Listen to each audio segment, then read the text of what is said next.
The bases dropped on another edition of Soccer Down Here. It's a Friday, so it's a packed show. We're going to get into the Open Cup draw. We're going to get into Antonio Conte branding Mikel Arteta a whiner. That's always good drama in England. We're going to get into an altercation in France where a goalkeeper broke his finger with the coach involved. That's going to get interesting. We've got lots of stuff to talk about with MLS, the weekend Whiparound. Greg Garza will join us at 9:30 for the Friday free kick, and Mike Conti will join us at 10 o'clock for our preview of Atlanta and New England and anything else that's on Mike's mind as we head into the weekend. Let's get into the Open Cup draw from yesterday. Very cool. They did it on Football Americas. They did the whip-around, watch-along. They called it, I think, the goal cast, if I'm not mistaken. They did that on Wednesday, which was very cool. Glad to see that starting to become a thing. I hope that whoever ends up with the rights to this and where they get broadcast next year, take some notes and do more of that. It'll be fun. And if you need any help with that, we're right here. We can help you with it. We can be part of that if you want. Jarrett was very happy with the draw, maybe the most happy with the draw because he got the game of violence that he wanted. Nashville and Lou City in Louisville. How much blood will be spilled here? A lot of it. Yeah, you're talking about two teams that have history already, who don't really get along. Both of them will play on a show with a chip on their shoulder. Lou City won the last matchup. Yeah, the last time that Nashville was in the Open Cup was in their USL days, and they got knocked out by Lou City after Nashville had beaten Colorado. Gary Smith had gotten his revenge over the Rapids, and then Lou City knocked him out. So, yeah, lots of vengeance in this one. Lots of vengeance, lots of I don't know, man. I don't know who you have ref this game, but you talked about it yesterday. Put Elton Garcia on it. That'd be fine. There you go. Have fun with that one, Nashville. Do it again. Because, I mean, they weren't happy with him either. You know, I know they weren't. They had a reason to not be happy with him. Everyone had a reason to not be happy with him in that game. Yes. But I don't know who you put on that game, but it's got to be like that's almost got to be like hey, man, Colin Jair to do this because for as rough as it goes he's had with like the big calls in the last few games. I know they don't have VAR this one is a dial back Open Cup, but he communicates and controls games really well. He does. He lets a lot of physical play go, and those are two very physical teams. Nah, I want Chris Penso on it. Oh man, you want cards in the third minute. I want all the cards. I want the line to be very low on this. I am hoping for an Open Cup record in the modern era for cards in a match. Oh, that's going to be our pick for our over our prop for picks of the week that week. Yeah. I think that'll be it for sure. Oh, that'd be. But yeah, what are you waving, John? Gotta be each other. Yellow, yellow, yellow, yellow. Okay, we're gonna have to get you better props. We are. It's going to be ridiculous. I was nervous he was going to hold up the thing of mustard for the yellow. I think that has been eliminated. I hope it's gone. Has it though? I mean, it should have been gone 4 years ago, and it took 4 years. Other matchups in the round of 16 draw. It'll be the New York Red Bulls hosting Charlotte FC. It'll be New York City hosting New England. Southeast region, Orlando hosting Miami. Sure, that'll be a lovely time. Central region, Lou City and Nashville also in the Southeast. Central, Sporting Kansas City hosting Houston. Minnesota United hosting the Owls of Union Omaha. Murder Owls. Yep. They're the Murder Owls now. What? Have you seen that logo? Yeah. I've seen the logo. I did not know they had murder attached to their name now. I'm going to share with you on Twitter. I'm going to share with you on Twitter the dark in a parking deck. The owl on a parking deck. Yeah. I know there are murder owls. I don't know if I'm putting them on Union Omaha. They might not want to be murder owls, Jared. They might be nice owls. I called them murder owls and they liked it. They liked the tweet when I called them the murder owls. Well, then there you go. They enjoy it. Then the murder owls of Omaha will go to Minnesota. It's a still shot from The Simpsons. And then on the silhouette of the dark figure are the owl eyes of evil. So Los Bujos. They will be going to Minnesota. Sacramento Republic hosting San Jose. I'm sure that'll just be a normal match. Nothing weird in it at all. Yeah. And it is an El Tráfico Open Cup match. He said the word. In the West region. That's what people call it. That's what they know it as. I think it's a horrible name, and I've been very happy to find out that most of the players involved in the match don't like the name of the match. I like that. I like these guys. They need to come up with something else, but they won't because El Tráfico's funny. The I-5 Derby. The Derby Angelino, the Angelino Classico, the Classico Angelino. I mean, there's like so many different ways you can go with it. It won't ever have a name because nobody will ever be the battle for Los Angeles. We never. It's right there, y'all. No. Zach De La Rocca might fight someone. I said that once, and I got yelled at for weeks. So be careful. Nobody likes anything, and everybody likes something different from. Unless else. It's Zach De La Rocca or Tim Comerford yelling at you, I don't care. It wasn't. It wasn't, but it happens sometimes. I think I was trying too hard with that one, is what I was told. I just don't like El Tráfico, and I'm glad that I'm not alone. But a lot of people do. So it's whatever you want to call this match, but it will have some spice to it. The LA Galaxy and LAFC in the West region. That's the Open Cup draw. Sadly, Atlanta United not part of it. Again, from the loss in Nashville, 2-goal lead gets away from you. They got to bounce back against New England. We'll talk to Greg Garza about that in about 15 minutes or so, about just that situation of it takes a toll on you, and it can be an anchor that can drag you down a little bit. It can also be a source of anger and motivation to turn it around the next time you're on the pitch. We'll talk about the emotional side of this a little bit with Greg here in about 15 minutes. I want to get into what happened yesterday in London, because it's not often you have managers back and forth with one another in this way. But in England, Antonio Conte's Tottenham went into Arsenal and just smacked them around pretty badly. 3-0. Mikel Arteta accused the match officials of, quote, destroying a beautiful game. Antonio Conte accused Mikel Arteta of complaining too much. Harry Kane, great day for him. Paul Tierney and VAR had ignored an earlier apparent elbow from Son on Holding, gave Holding the penalty and the red. Arteta was furious. He said, if I say what I think, I am suspended for 6 months. I don't know how to lie, so I prefer not to say what I think. I cannot say what I think. I want the referees to come in front of the camera and explain his decisions. It's a shame because such a beautiful game was destroyed today. I'm not unhappy with my players. I'm proud of my players. The decision was made. We can't change it. The referee has to make a decision in football. Conte said about Arteta, he's a really good coach. He can become an important coach in the future. But in 6 months, I have listened to him complain a lot. He just started in his job, and I've listened to him complain a lot. I think he has to be focused more on his team and not complaining. I think he has to be calmer and try to continue to work because he is very good. But a coach complaining a lot is not good. The red card for me was clear. Don't forget about Liverpool. I said nothing about what happened with Fabinho. If we want to complain, we have the possibility every game to speak about the referee decisions, postponed games. If you remember, he complained about the postponed fixture. At the time, I said it was not good to complain because Arsenal were happy to postpone the game in an incredible way for COVID positives, and they only had one player with COVID. I did not forget this. No, he did not. Conte did not forget that. He brought that back up right here when Arteta was complaining about the calls. John, what did you think about the call on the red card? No, I thought it was the correct call. So Arteta's complaining too much. Arteta is complaining too much, I believe, yes. Oh no, you're going to do an Antonio Conte impression now? I think this is where we need Nick. This is where we need Nick to do it. This is where you need Nick to come in and say, I prefer not to speak. If I speak, I get in trouble. That's Jose Mourinho.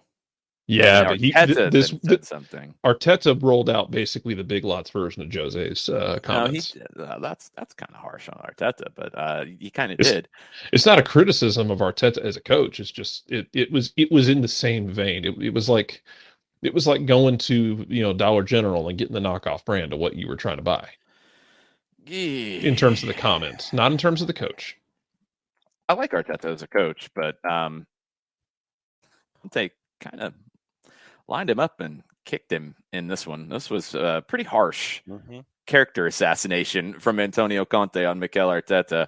And, why would he be doing such a thing to rile Arsenal up? Oh, I don't know, because maybe Spurs are 1 point back now for the last Champions League spot because of this result. Mind games. And Antonio Conte knows the mind games very, very well. No, I think that, and I was telling you this in the pre-show, that when Antonio Conte is his most lethal is when he's not raising his voice, and he's just very, very calm, very, very quiet. And the verbal assassin of Antonio Conte, he'll come in and he'll just jab and jab and jab, and it's just in such a calm manner, lays his case out there for you, and it's just right there. And he is just hitting you with haymakers every single sentence in that post-match presser. Yeah, well, they've got the momentum right now after this win. Do you think Arsenal holds on to the last spot? Yeah, I think they do. I think they do by the hair of their chinny chin chin, but I think they do. They go to Newcastle and they host Everton. You think they win both of those? Yeah, I think they do. Okay. If they win both, then that's all that matters. Yeah, I think they do. Obviously, I think they take care of Everton on the last day, and then working backwards, I think they take care of Newcastle too. I think that this serves as motivation for Arsenal, and they take care of business. If they slip up, I think Tottenham does win out because they host Burnley and they go to Norwich. Mm-hmm. So the pressure's all on Arsenal here. Burnley and Norwich for your final two. That's a great run in. If you're I don't think you could ask for anything better unless it was Watford. No, it's a great draw for Antonio Conte, but I'm not as positive that Arsenal wins out. Not after this. They've got to pick themselves up and go to Newcastle, which has not been an easy one as of late, although Newcastle has lost 2 in a row. And in that Everton game, it's far trickier than I think you brushed it off, John, because Everton could be playing for their lives in that last game. And Arsenal be playing for a Champions League spot too, but it might not be the run-of-the-mill Everton that we've seen this season. True, but I think that they will have taken care of business. I think they'll be safe by then.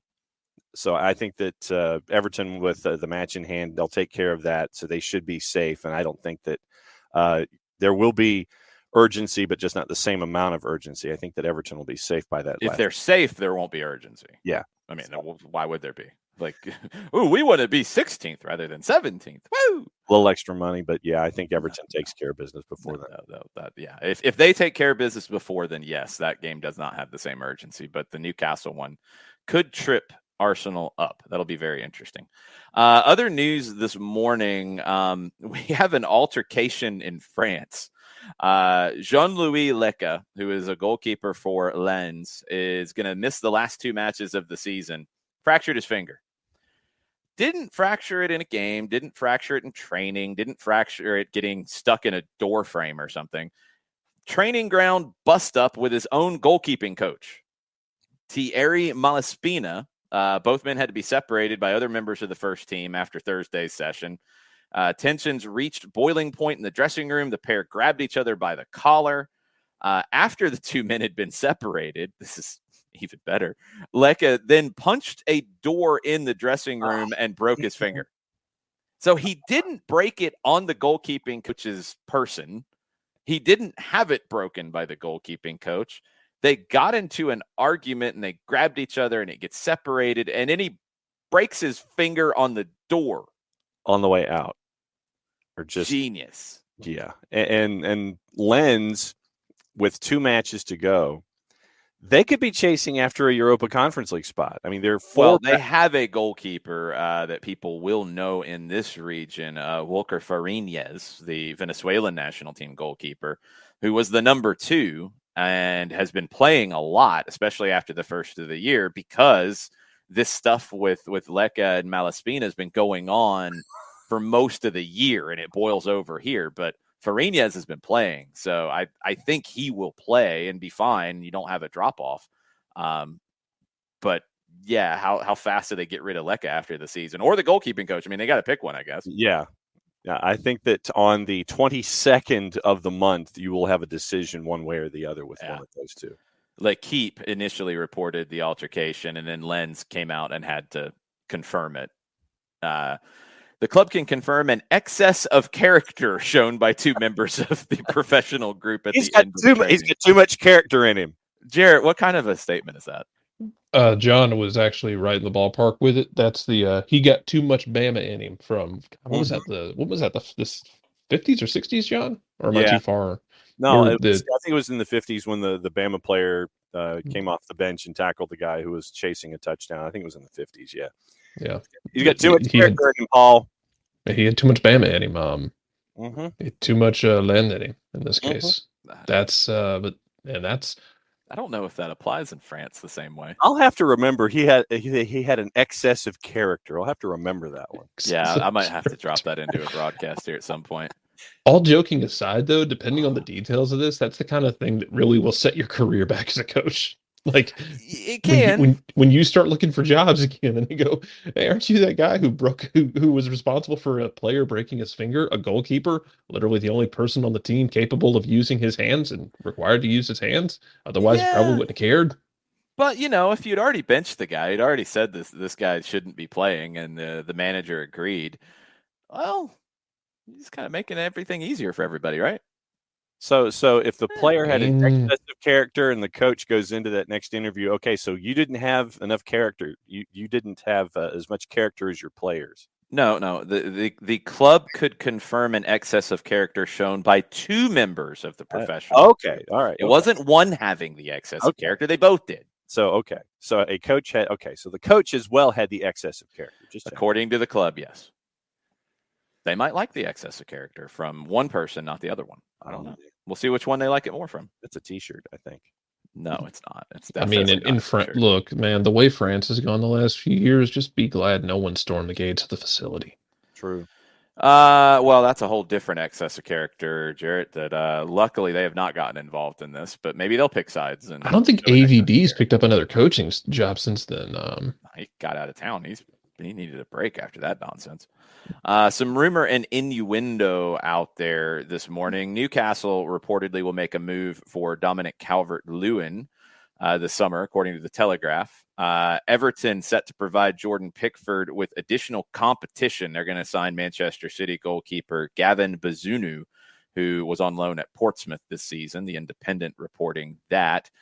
Your beloved Celtic, Jarrett, who I'm sure you're very happy about, they're set to offer Ange a bumper new contract. Give him a multi-year deal. The man earned it. He has slandered and destroyed most of the Scottish press and won 2 trophies in a year that was built to be rebuilding. Give the man his money. Yeah, they should probably pay him a lot. Yeah, pay him a lot of money and give him years until he decides to go south eventually, which he probably will, and I will wish him well and give him a hug on the way out the door. That is a ruthless human being. The other big bit of rumor and innuendo is Robert Lewandowski, and we've talked about him a lot in this section of the show. He has reportedly told Bayern Munich he will not extend his contract beyond the end of the 22-23 season. That's according to Sky in Germany, and he is looking for a new challenge. That's been said many times during all of this. Little in the way of financial motive in his decision not to extend his stay. Barcelona's been linked with Lewandowski. We've wondered how legit it is. It's not going to be a huge transfer fee because of age and because he's got 1 year left on his deal. You could transfer him in and he might say, I don't want to stay here. I could easily see this happening now, and it would be fascinating if Barcelona pulls this off. But the thing about it that's hard to read is this basic set of reporting from Sky in Germany, I think was reported like 6 months ago, and then again like 3 months ago, and then again a month ago. So I don't know if it's just rehashing or if there's actually been dominoes falling. We mentioned Erling Haaland going. Does that open some doors for other players to move? We'll see. But if Lewandowski doesn't want to do a new deal at Bayern, they might elect to get something out of him now. Yeah, and that way you're getting at least a piece of business done, and you're not being left with Lewandowski going at the end of his deal and you get nothing. So if you boogie now, then at least you get something in return as opposed to being left empty-handed after 22-23. We'll see. I mean, that's a big loss for Bayern to have to figure out how to handle it. I'm sure they'll find somebody, especially in the Bundesliga, as they generally do. It would bolster Barcelona in a big, big way, at least for the short term, at least temporarily. And then I also think it would put a lot more pressure on Real Madrid to get the Mbappe deal done. And if they don't, they're going to have to get something done in a big way, or El Chiringuito is going to be yelling and screaming at him, Jared. Well, El Chiringuito is going to be yelling and screaming no matter what, to be fair. But maybe to your not point, at them directly. They definitely will be if Lewandowski goes to Barcelona and Real Madrid's empty-handed. That's the thing, man. Real Madrid, I don't think will go out of this empty-handed. They might not get Mbappe, but if they don't get Mbappe, you're going to go Osimhen from Napoli? I mean, I don't know. They're going to get somebody. You're going to have to overpay. Yeah. Are you going to? Okay, here you go, Jared. I don't think they care about overpaying. Nope. Here you go. Are they going to? No. Are they going to bring Cristiano Ronaldo back? No, man. If they just, need you know what? At a this splash. Point, yeah, that's a splash that's a splash to sell jerseys. But how, like, in terms of, I think he goes to PSG. Man, just send Cristiano up to the farm up country to chase squirrels. I don't know. I don't know what direction it goes, but keep an eye on this stuff. Could get interesting, especially with Lewandowski potentially on the move. All right, Jarrett, you're going to go to the bench for a little bit and come back and join us for the Whiparound, right? That's the game plan, man. Let's do it. Right. I'll see you later. We'll see you in a bit. All right, let's get into the Friday free kick right now.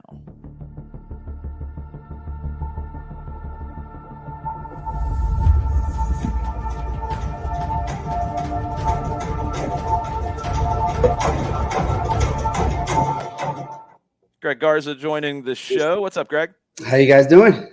Morning, Greg. Doing good. We've been on the road a bunch here lately. We were in Nashville for the Open Cup match, heading up to Greenville for USL League One tonight, doing a show from there. And then we're going to see you again tomorrow with a great event over at the Children's Healthcare of Atlanta Training Ground, the Stars, Stripes, and Soccer event. I'm excited. Excited to join you guys. It'll be good. I'll actually I'll have my kids there as well, man. So very cool. The last time I took my my oldest there was when I was still playing, and he walked in the training facility and he was like, "Dad, you guys get free Powerade."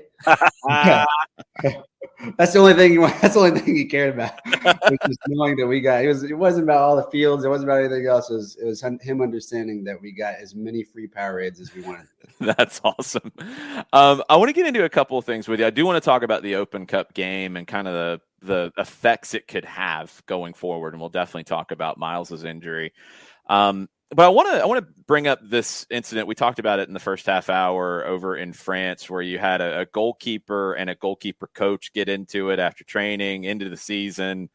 Goalkeeper's kind of fallen out of favor. This has been bubbling up. The goalkeeper ends up getting mad after the altercation and breaks his finger on the door, which is always good. But this kind of stuff, I think at times, we don't hear it a lot about it generally. It doesn't get to the media, but how often do you get these kinds of just friction between coaching staff and players, and what kind of an effect can it have on a squad?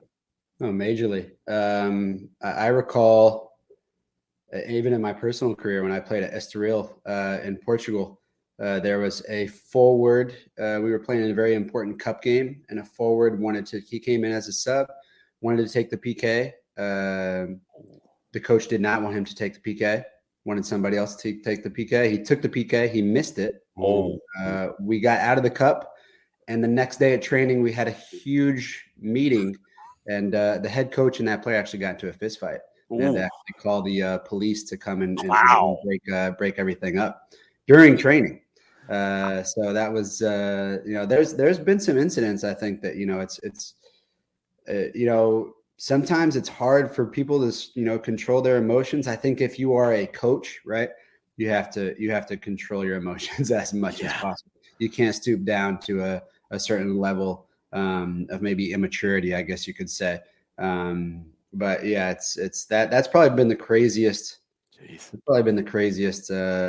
Moment I think I've ever experienced, was to see a head coach. I was still a kid. I was only 18 years old, a head coach and one of the more experienced forwards get into a full fist fight, as if the whole team broke them up and they actually had to call the police, and that guy lost his job right then and there, right?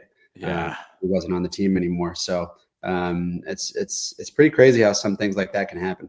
Yeah, we heard about, and I don't know if the actual stories ever really got out from Atalanta last year, the year before, I think, with Papu Gomez and Gasparini. That one had a lot of allegations to it, and Papu ends up leaving the club pretty soon after. So things get a little crazy. I want to talk Open Cup with you, though, and I want to talk about what happened on Wednesday. 2-goal lead. Looked like, and this is a little bit of my interpretation of it, and we talked yesterday about Gonzalo Pineda's quotes afterwards. It looked like on the field late in the first half, the players started to pull back a little bit and get a little conservative, which I can understand without Miles, maybe without that confidence level in where you are at that point in the match. They started to pull back. I didn't get the sense that it was an instruction to sit back. I think it was more of just the way the game went and the players feeling it. And then Pineda started making subs because I think he had to at that point to be more secure. Game gets away from you. Sure, they've had conversations about the approach and all of that between the end of the game and today's training session, but how hard is it to shake that kind of a loss off? Can it be a jumping off point for more confidence, for, I think, to fix it, to get it right? Or is it something that can linger with a team for a little while? I think you only learn from experiences, right? You kind of have to take that as a huge experience to understand how to manage games. 2-0 is always the most dangerous lead to have in any game, right? And once Nashville gets a goal back, then you're kind of thinking, okay, here comes the toilet flush spiral now. Yeah. From sitting back, and I think it could have been. I think one of the most important things that I talk about, is experience, right? A lot of those guys on that field that played on Wednesday, there were just a couple of guys, just a couple of guys that have a lot of experience and know how to deal with certain moments. If you look at that back line, not many of those guys have a lot of that experience, and how to maybe, push guys up or get the team going in certain ways. And so I think a lot of that had to do with maybe just the maturity level of understanding certain moments within the game. But once again, we're on the outside, right? We don't know what's going on in the field, and sometimes it's hard to comment or hard to give our own opinion in certain moments like that. But it was a tough loss to endure, I think, to go through for those guys. And now you kind of think, okay, how do you bounce back against the Revolution that's in dire need of points right now? Yeah, you do have, you've got a team coming out of Open Cup going up against the Revs. And I would think that, yes, a result like Nashville will linger in your head. But I would also think that having a match just as quickly, another couple of days, you've got another match. You can sit there and take the Open Cup experience, A, learn from it, but then B, wash it away and sit there and it's like, okay, we've got other things to focus on, with all of these injuries and all these other things. We now can focus on the MLS and the regular season, and the fact that you're doing it quickly, I think, helps in that regard, though. Most definitely. It's funny. I actually saw, I want to say this is probably about 10 years ago. There was an interview with Neymar in Brazil, and it was the understanding of how Neymar started to mature in bigger games. And they asked him that question, and he said, the beauty of my career at the beginning of it was understanding that every 2 to 3 days I was playing another game. So sometimes, as poorly as I played the last game, it was such a quick turnaround, just like you said, John, in trying to show up the next one, right? That you didn't even have time to let things linger. You didn't even have time to let things really bother you, because that compartmentalized focus was already there for that next game, and thinking, okay, here's my next opportunity to be successful. It was actually a really good interview because, especially for these guys that don't have as much experience or don't have the maturity level, it does give them I think, an easier path to really mature, to really get into that next game and not think, okay, crap, how poorly did I do the last game? It doesn't really give them that time. It was a really interesting interview because, even though I think you look at Neymar, it took him probably a really long time to mature, but that was probably, super beneficial within his career. And having the benefit of, if he played one bad game, he didn't have the whole entire week to sit on that and say, oh, okay, what do I do now? It's going to completely snowball effect, but he just had to really turn around as quickly as possible to focus on that next game. He always had that supreme confidence too, and having that ability to shake things off quickly, and you get back to the confidence. I think it's something that with Atlanta United, and look, it's very easy to forget because of just how the season has gone, that this was the first game without Miles Robinson in the starting lineup. And you have, I think, an innate confidence this team has built up in him and what he gives the defense. And when you don't have him, as much as I think Alex DeJohn is respected and they love him and the work he puts in, and I thought he gave every single ounce of energy he had in that match on Wednesday, he's not the same player. And then you lose Andrew Gutman as well. It felt like the confidence in seeing the game out is something that was a bit of an issue. And Pineda's talked about it this season, about consistency and not having a consistent lineup game to game because of the injuries. And we've generally talked about that from an attacking perspective, about chemistry and continuity and building the combinations.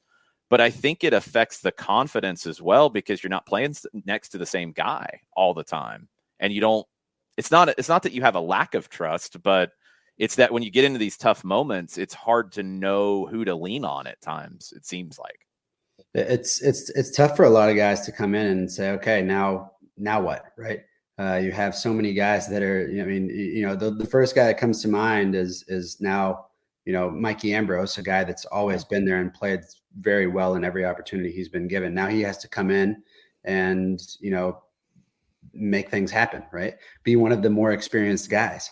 And so it's tough. It's tough to see, that inconsistency happen. It's almost as if you can't really blame whatever happens right now in the season. You can't really blame the medical staff. You can't really blame the coaches. You can't really, I think from a fan standpoint, you just got to really cross your fingers and hope for the best right now.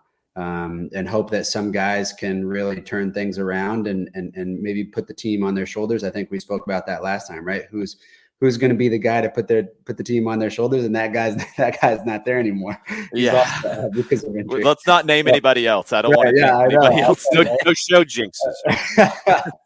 But it's tough. It's tough to see from the outside because from a fan standpoint, you have these high expectations. I think we kind of spoiled a lot of Atlanta fans within the first 2 years of having such high expectations for the team. And right now, I think it's really just understanding what the team is going through. If you're a true Atlanta United fan, it's maybe not having as high expectations, but just getting through what all these guys are also going through, right? When somebody is hurt, hopefully it helps the fans understand, okay, we're hurting as well, right? And so how do we give these guys that may be coming in that don't have as much as experience, give them as much of the support as possible. And it's, key for the fans, especially in a big match against New England, to be that 17, to give you guys that kind of a boost. We can get into that, as we go here today. But you mentioned on something with Neymar and compartmentalizing things. And I wanted to ask about that. I know that it's probably easier said than done to block out something in the past, because I know as a professional athlete, I'm fairly sure that after every match you sit there and you kick yourself. It's like, well, I could have done this. I could have done this. I should have done this. How difficult is that to put all that stuff away and learn from it, as opposed to putting that stuff in front of you and still having it as that thing that you're still focusing on? How difficult is compartmentalization to me? It seems like it is easier said than done, but how difficult a task is that? Because I'm sure as a professional athlete, you still kick yourself months down the line for something that you think you should have done and that you thought that you learned, right? As long as it's not something that is, such a. I think as a professional player, you're getting to a level to where, you should know the responsibilities and accountabilities to kind of turn that page as quickly as possible. I saw something really interesting on ESPN and all the sports news the other day. I don't know if you guys saw about Ryan Tannehill making a comment about the new quarterback that they have signed.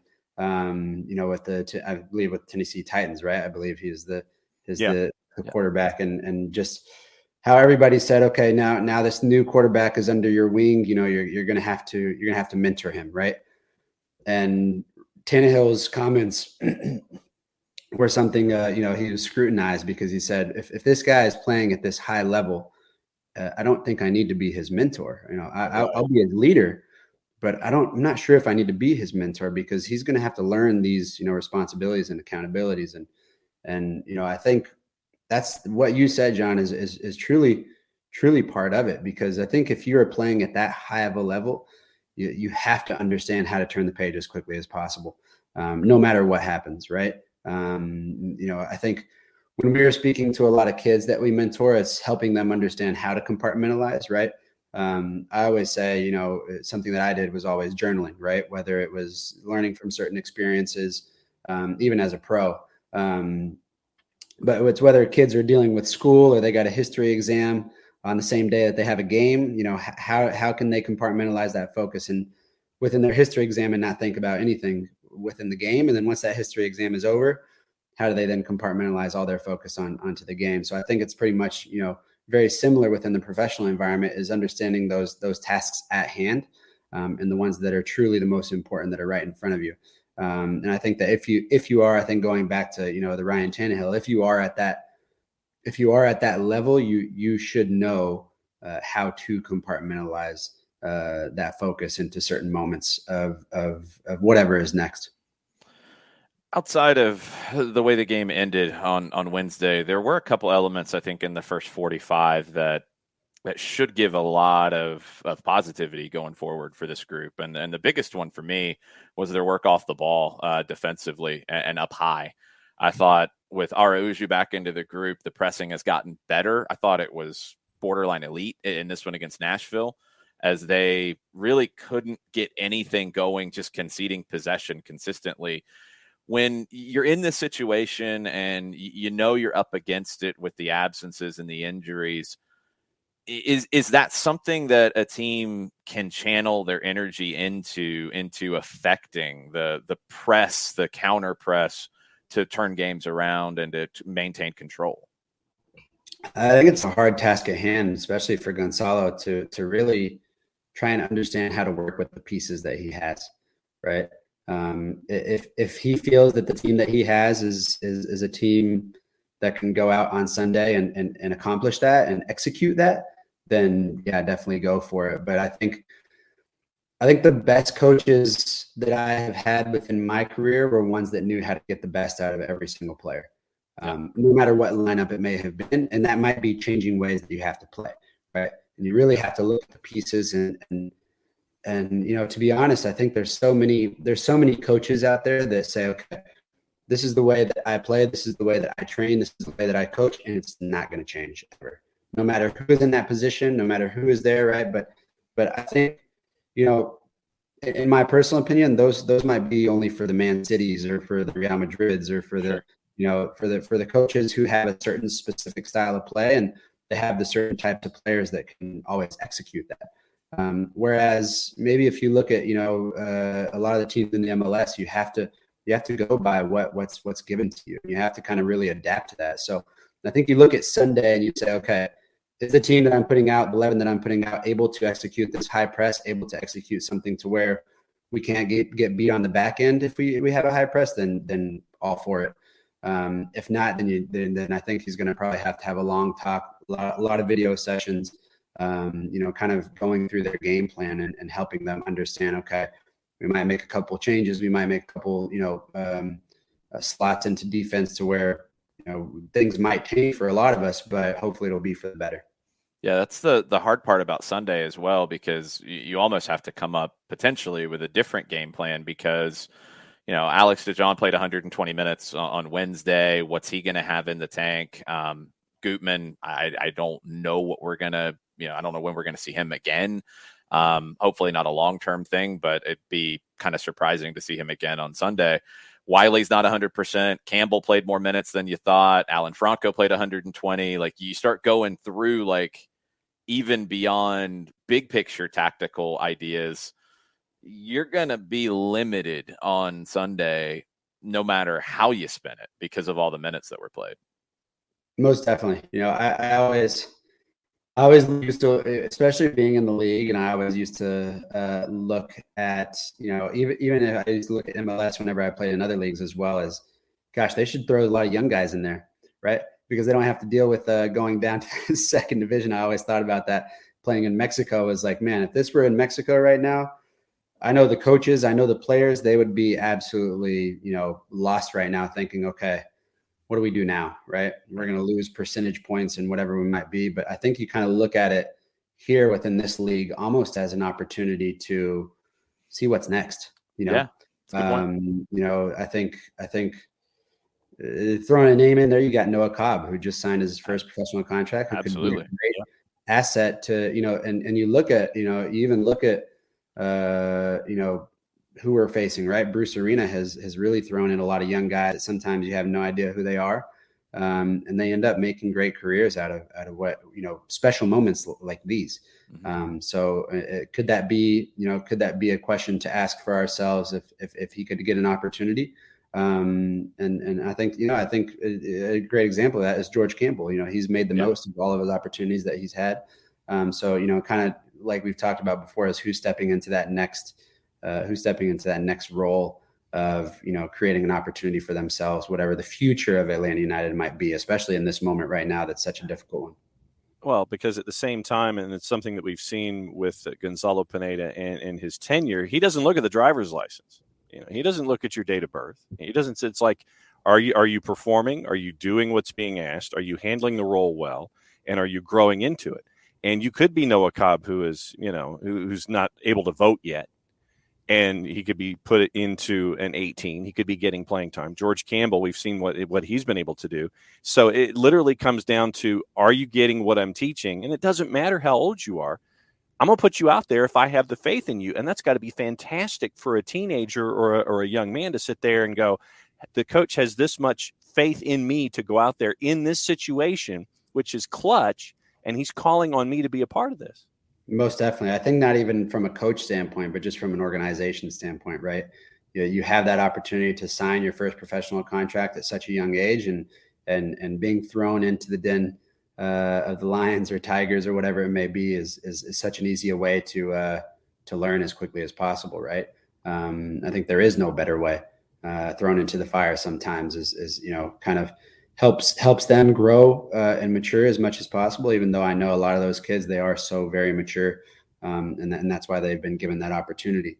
But yeah, it's a difficult situation. You have to, there's no right, that's the right answer. It's a difficult situation that the team is in. It's a difficult situation that, Gonzalo is in. It's a difficult situation that the organization is in, because you have to deal with a lot of unlucky circumstances right now. And that's the truth of it. You can't, flee or get away from what's in front of you right now. And you kind of have to do your best to kind of deal with that. I'm glad you mentioned somebody like Mikey Ambrose, because he could become very, very important right now. He's played mostly with Atlanta United too, so he almost becomes important on a couple different ways, and depending on what the lineup looks like on Sunday. If Wiley's not 100% and Gutman isn't able to go, then that's Mikey on the left side, and he's played with Noah Cobb, who might be asked to play center back in this game. He trained with the team for a couple weeks before Generation Adidas Cup. Matt Lowry was on with us and talked about Noah's experience with that. He made the trip to Montreal. He spent the entire preseason with the first team.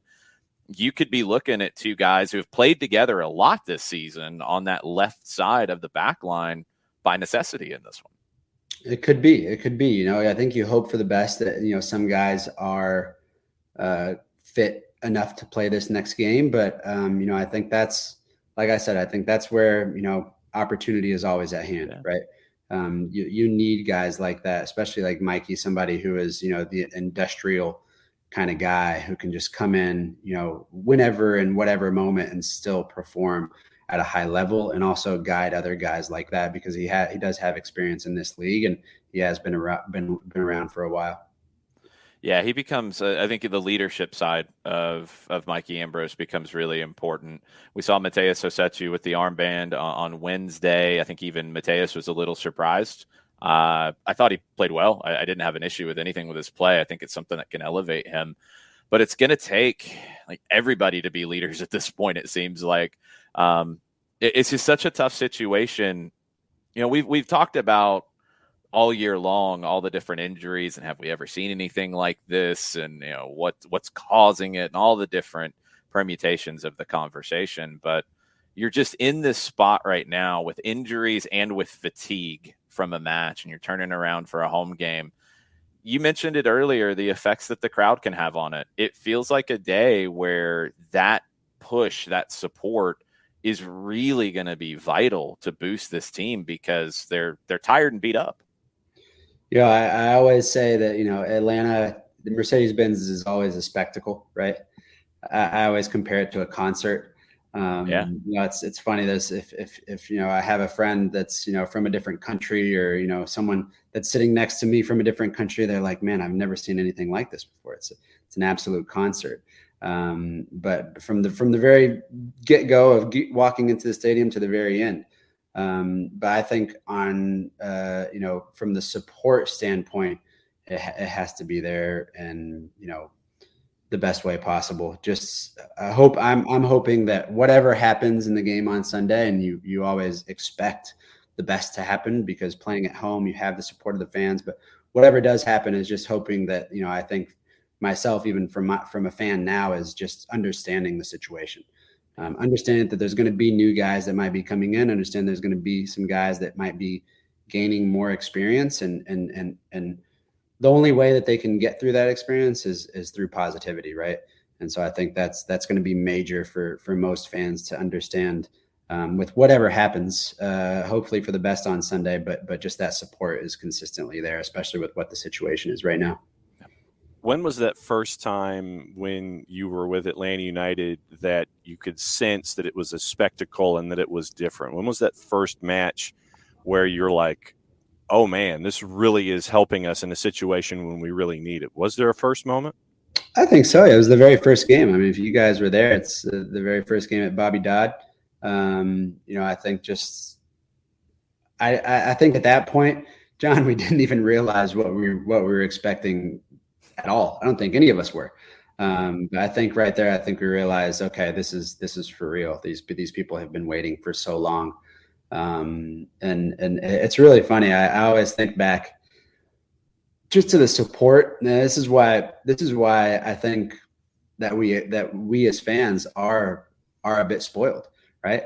Because I remember there was a moment in 2017 when we played New York City away, and we lost 3-0 or 3-1, maybe 3-1. Carmona had a nice goal in that 3-1. one. Yes, you're right. Yep, 3-1 in that game. Carlos Carmona had a goal, the first goal, I believe. Yeah. Or to tie it. Yeah.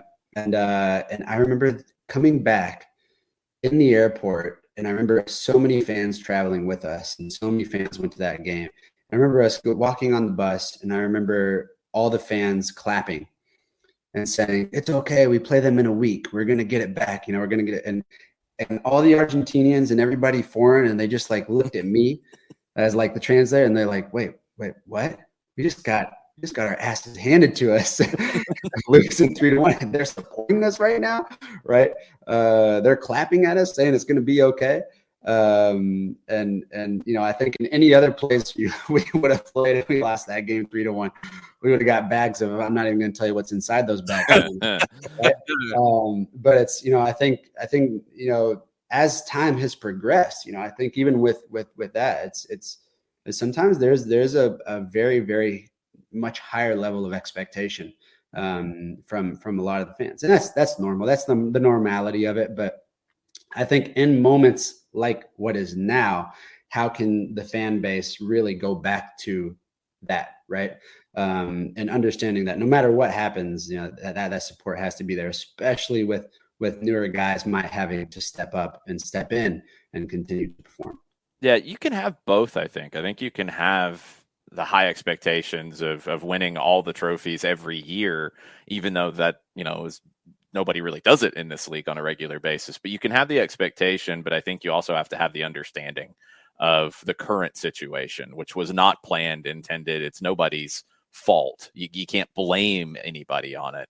It's the reality. The game that I remember where I felt like the first time I felt that kind of support of pushing the team forward, it was the game at Bobby Dodd where you had a monster second half against San Jose. Okay, yeah. And they scored 2-3 minutes into it. Yeah. And then I think it got tied, and then they scored right off the kickoff. Yeah. So Wando?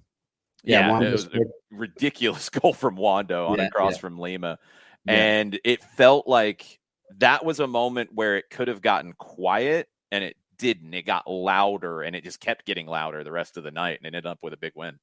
I think people were waiting for the fireworks because that was the July 4th game. That was the July 4th game, yeah. Yeah. That was I definitely remember that game. That was the game that Joseph almost he had so many chemicals in his hair and almost caught on fire when he jumped on. Almost had different kind of fireworks. He jumped onto the fire right after the goal. I thought to myself, man, this guy straightened his hair so much and bleached it so many times, man. It's just is going to become a Goku or Gohan right now. That was a wild night, and it was one where you got that kind of a response of it. It felt like there was literal pushing of the team forward in that one, and I hope you get that on Sunday, because I really feel like whatever the lineup is, you're going to have some tired legs, you're going to have some tired minds, I think, and they're going to need that support in a big way. Most definitely. I think we always talk about the support and how crucial and how beneficial it can be. I don't even talk from a fan standpoint. I talk from the guys in the locker room. Even the guys that might be injured right now, even the guys that have more experience, is how they can support those next guys that are stepping into those opportunities. I am hoping that the locker room right now is as tight as it could ever be. Because in these situations, if all of them walk in, today for training or whenever it may be and have their heads down, then, probably not going in with the right foot, but it's knowing you can still step in there in that locker room and have everybody still on the same page and still with those expectations from each other. That's what really builds great teams, and having that support from everyone is so crucial. We'll talk a little bit more about that tomorrow. We'll also talk about all the community work that the club is doing. And tomorrow we'll be at a great event for vets and active duty service members right now, the Stars, Stripes, and Soccer event. Greg will be joining us in the second hour of the show. And we'll talk a little bit about your experience in some of the community work that you've done with the club and just some that you've done on your own now, because it's such an important part of what I think these clubs can be in communities. So we're happy to be part of it. I'm glad you're going to be there, and we'll talk more tomorrow. Thank you guys. Appreciate it. Always blessed and grateful to, I think give back to what the game has given so much to us, but also to people that, truly, like we said, need that support. Yeah, definitely. Thanks, Greg. We'll see you tomorrow. Awesome. Thank you guys. Appreciate it. Be good, Greg. Make sure you're following him, GM Garza, on Instagram. Make sure you're following BG Mentoring on Twitter, Beyond Goals Mentoring on Instagram, beyondgoalsmentoring.org.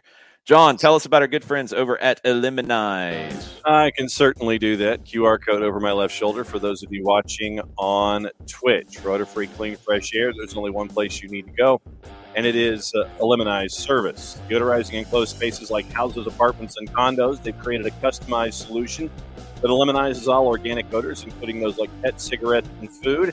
Realtors and property managers use Eliminize service to eliminate bad odors to help them sell or rent their homes that much faster. It's a turnkey process, making it easy to work with realtors and property managers. Kind to the environment, we like that. Very green way to get rid of odors without any kind of toxic residue, different than our favorite masking agents that we have under your sink of choice. Because when you go into that cabinet, you pull out that masking agent, you spray it in the air, that's all you get. Just mask the odor. It doesn't attack the problem. Eliminize does that all the way down to the molecule with their proven scientific formula. Pricing is easy, one of two ways, either by the cubic foot or parts per million to come up with a price that's affordable for you. Offering results in 24 hours or less. For more info, if you have any questions, frequently asked or otherwise, go to the website, but do us a favor. After eliminize.com, go /Atlanta. So your full assignment, ELIMINIZE.com/Atlanta. Eliminize.com/Atlanta for odor-free, clean, fresh air. Eliminize Service, proud sponsors of Everything on a Friday. SDH. Nicely done. I think the rock background track is what spurred that one on. I think so. I think that's a winner when we're in this situation. So the rock background track will be the winner. Mike's going to join us here in just a bit. A little bit of a technical issue on his end, so stay tuned. We'll have the MLS weekend Whiparound at 10:30. I do want to talk a little bit following up on some of the conversation with Greg, because I saw a little bit on the Twitch pitch about it. Expectations and what the club has set as expectations and the reaction from the fan base to it. It's a little bit of a catch-22, isn't it? Because clubs get criticized heavily in this country and everywhere, but especially in this country. I mean, you have Grant Wall, who I think does great work. I subscribe to his newsletter because he's really doing some cool stuff on his own right now. But he does an ambition ranking every year, and it's something that clubs pay attention to, and it's something that fans pay attention to. If a club comes out and says, we'd like to win a trophy occasionally, we'd like to be in MLS Cup, every few years, we'd like to be pretty good, what's the reaction from the fan base going to be? Not good. Generally not good. What was everybody yelling about DC and about San Jose when they fired their coaches? They don't have ambition. The club doesn't have ambition. They have no ambition. Okay. So when a club comes out and says, no, we want to win everything. Of course you want to win everything. You should. Yeah, that's what you should say. Can you win everything every time? No, it's impossible. Nobody does it, by the way. Nobody anywhere. Even in leagues like the Bundesliga. Sorry, Bundesliga fans, but Bayern's won the thing forever, it seems like. But they don't always win the cup. They don't always win the Champions League. Does that mean they're a failure? Manchester City, people want to say they're a failure because they haven't won the Champions League. You have to say you want to win everything. But I think we have to understand, especially in a year like this, where there have been things completely outside of your control, you have to understand how hard it is to actually win everything. In Major League Soccer, in its history, you have one team that has ever done a treble of any sort. And that was Toronto in 2017 when they did Supporter Shield, they did MLS Cup, and they did the Canadian Championship. You can say what you want about the Canadian Championship, and it wasn't as robust then, but it's 3 trophies in a year. Atlanta won 2 trophies in 2019, and you can say the Campeones Cup, it's a Super Cup. It is. But why do you see in England when they talk about winning trophies or doing a treble or doing whatever, they want to include the Community Shield in that sometimes? Because it's hard to win trophies, period. What Liverpool could do this season, incredibly historic, because it doesn't happen all the time. There has to be somewhere in there this conversation about we have ambition. We want to win everything versus expectation of it's hard to win everything versus reality of there's a bunch of injuries that were not planned. And there's a bunch of things that have happened that would throw any team off, whether you have ambition or expectation or not. Those are all real situations. That's all real stuff. You can't get mad at a club for saying they have ambition because we criticize clubs when they don't portray ambition. You can't get mad at a club that sets expectations high with early success for having early success. You know what I mean? It is twisted in a way right now that's it's a little difficult to deal with at times because, Greg said spoiled. Frank de Boer got screamed at for saying the word spoiled. It's a real word, and it has a meaning in this that is entirely accurate. And it's not a negative connotation on the fan base. It's just the reality. You win early. 2018, they win MLS Cup early. 2019, they have a great year. And for some, that wasn't a good year. That's how it's been portrayed by some in terms of creating narratives, that 2019 was a failure. 2019 is honestly, in a lot of ways, the reality of clubs with ambition and how difficult it is in MLS. Because 2019, they won the Open Cup. They won the Campeones Cup.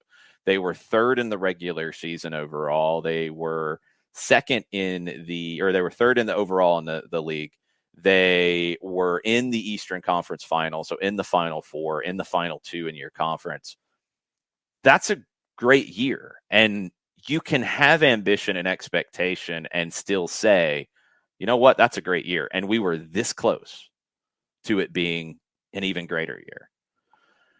Right now, 2020, you had an injury that changed it. You had a lot of things that changed it in 2020, COVID, but the injury to Joseph absolutely changed everything. 2021, it wasn't going where it needed to go. They make a change. And the second half of the year, when Gonzalo Pineda came in, they were one of the best 4 teams in the league. And what he's having to deal with right now, when I'm getting questions from people and hearing people like question his abilities, I'm baffled. I'm honestly baffled, and I don't know what to even respond to it with, because you've lost your goalkeeper. You've lost now a center back. You've lost a central midfielder who was starting early and was going to be a key part of the team, whether he was starting or coming off the bench. And at least for a while, you've lost your forward. That's the spine of the team. They're gone. They've been at different levels of being gone for a little while. Go find me somebody who's going to be able to navigate that and be perfect and win every game 3-0, win every game, period. Get results. It's really difficult.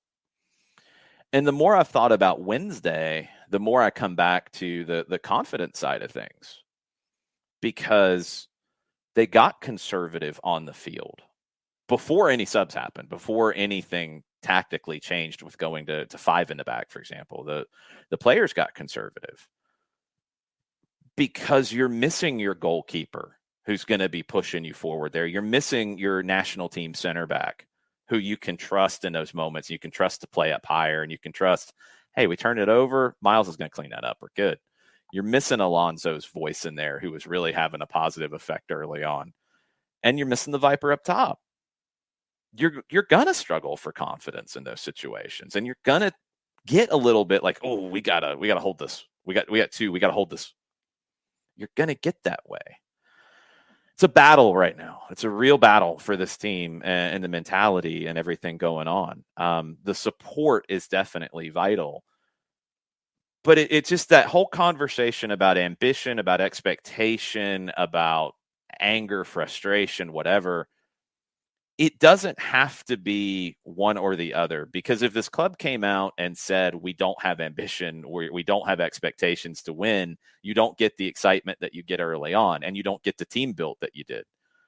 So then when you don't always reach the highest of the high, it can't be a failure then. Not in this league. Not in the way that MLS is structured with playoffs, and not in the way that MLS is structured with a cap. Because it's hard to keep that dynasty team. Bayern Munich can win the Bundesliga every year because they can do what they want.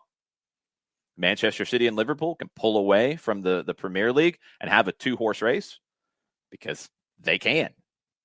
Here, you start to win and build a strong team. And it's a little bit of the conversation I was having when I was checking out of the hotel yesterday about the NFL. Met somebody at the front desk who was a native Atlantan, and we were commiserating over the Falcons. And we were talking about in the NFL how, because of the cap and because of how quarterbacks have started to be priced, you got to win with a quarterback on a rookie deal, basically, because you get such a cap benefit from a player outperforming their initial contract. And when they get that second deal, it's hard to build a good team around them. Not impossible. It has happened, but it's harder. In MLS with a cap, we saw it. The first group, you had to break it up because you couldn't afford to keep everybody. And that's reality. That's not being, mean to your favorite players. That's just being real. You can't keep everybody when they want raises. You run out of money. You run out of cap space. It's hard. It's a hard league to have success in year after year after year after year. It is very difficult. Some have been able to do it to a degree. Seattle hasn't won MLS Cup every year. Toronto didn't, and Toronto ran out of gas with the group that they built. And now they've had to reload. It's tough. New England has been to MLS Cups over and over again. They haven't won one. Just a hard league. It's difficult. So you want ambition, you want expectation, but it can't be constantly, I guess, yelled at when it doesn't hit it every single time. Because if it's the reverse, if you don't show the ambition and don't set high expectations, then that's criticized too. So you're in a no-win situation. It's just tough. It's a tough league. And when you have injuries like this and you lose the spine of your team, man, it's really tough. I mean, think about recent teams that have come into Major League Soccer and who has said what their ambition is and who has come in and said, no, we're going to build. It's going to take us 3, 4, or 5 years. NYC came in with ambition, and it took them until 21 from 15 to win MLS Cup. Orlando did not come in saying those things, and they've gotten better. They needed to get the right coach. They finally did with Oscar Pereja. Minnesota came in and stamped down ambition and expectations, and they've been to a Western Conference final. LAFC came in and had ambition and talked about it openly and spent openly, and they have not been to MLS Cup yet. They've got a supporter shield. They went to a final in the 2020 weird COVID CONCACAF Champions League. They haven't been to a final of an Open Cup either. And they've been great. And they probably just climbed up the power rankings. They've been great, and they're seen as great. And they haven't appeared in an MLS Cup yet or an Open Cup final. Because it's hard. Because it's flat out hard. Cincinnati did not come. Cincinnati maybe tried to come in with a little expectation and ambition, and they were completely and utterly misguided in the way they built the team. Mm-hmm. Miami has come in talking a big game, and they spent the way that they did, and then they spent more than they could, and then they had all the other problems that they did, and now they're having to rework it. Nashville did not come in with the outward ambition and expectation. It was a little more quiet. It wasn't Minnesota kind of saying, no, it's going to take us 3 years. It wasn't that, but it wasn't Atlanta LAFC. And they've just built steadily and nicely. And they have a good side. They have a very good side. But, again, they've won, it's 2 years. They've won one playoff game. They won that at home. They haven't been to an MLS Cup final. They haven't been in the Supporter Shield really race. It's a tough league. It's just flat out a tough league. And it's funny to look at the Atlanta LAFC conversation and comparison, because I think people at times have spun it as Atlanta has failed at times, or a lot, is depending on who you talk to. And LAFC is the model franchise. But who has a bigger trophy case and who doesn't? Like, it's kind of weird, that perception, to be perfectly honest. So I don't know. It's just hard. It's a tough league. And I understand, like, being disappointed when your team doesn't win. I get it. Grown up as an Atlanta Falcons fan, I know disappointment when your team doesn't win. I've grown up as a Georgia fan, and until the national championship, I've dealt with that too. So, like, I get it. I understand it. But there also has to be an understanding of managing reality and ambition and expectation appropriately. And that's the hard thing about sports, pro sports, because if you don't have ambition, you're going to get crushed. If you have ambition and you don't win everything, you're going to get crushed. So what do? Maybe it's the Nashville approach, and you just don't really say a whole lot about that stuff, and you just go. You just do stuff. I don't know. But it's right now, this is an entirely different situation. Because you can have all the ambition in the world, you can have all the expectation in the world, you can have all the quality in the world, you can do all that, you can win everything you want. When you lose the spine of your team, over a month's time, you're gonna struggle. You're gonna have some issues. And even with that, I think they have played so well through that in general. Numbers back it up. The eye test backs it up to me. They have played so well with dealing with all of that. You finally got the result in the league, and now you might have another injury. And there has not been an update on Andrew Gutman yet. I did see that question earlier. He is listed on the match notes, the media notes, as questionable because those were done pretty quickly after the game. So he's definitely questionable. But I have not heard anything about an update in terms of, tests that were done. And Gonzalo said Wednesday night that there would be tests done Thursday, correct? Yes. And they're training right now, I believe. So, maybe we'll hear about that after training. But, on top of losing the spine, you might lose another one who's been starting every game. And you got to deal with that. And this game on Sunday is definitely going to need support, real support, not jaded support, not frustrated support about ambition or expectations, but real support for some guys who are in situations that are going to be difficult, And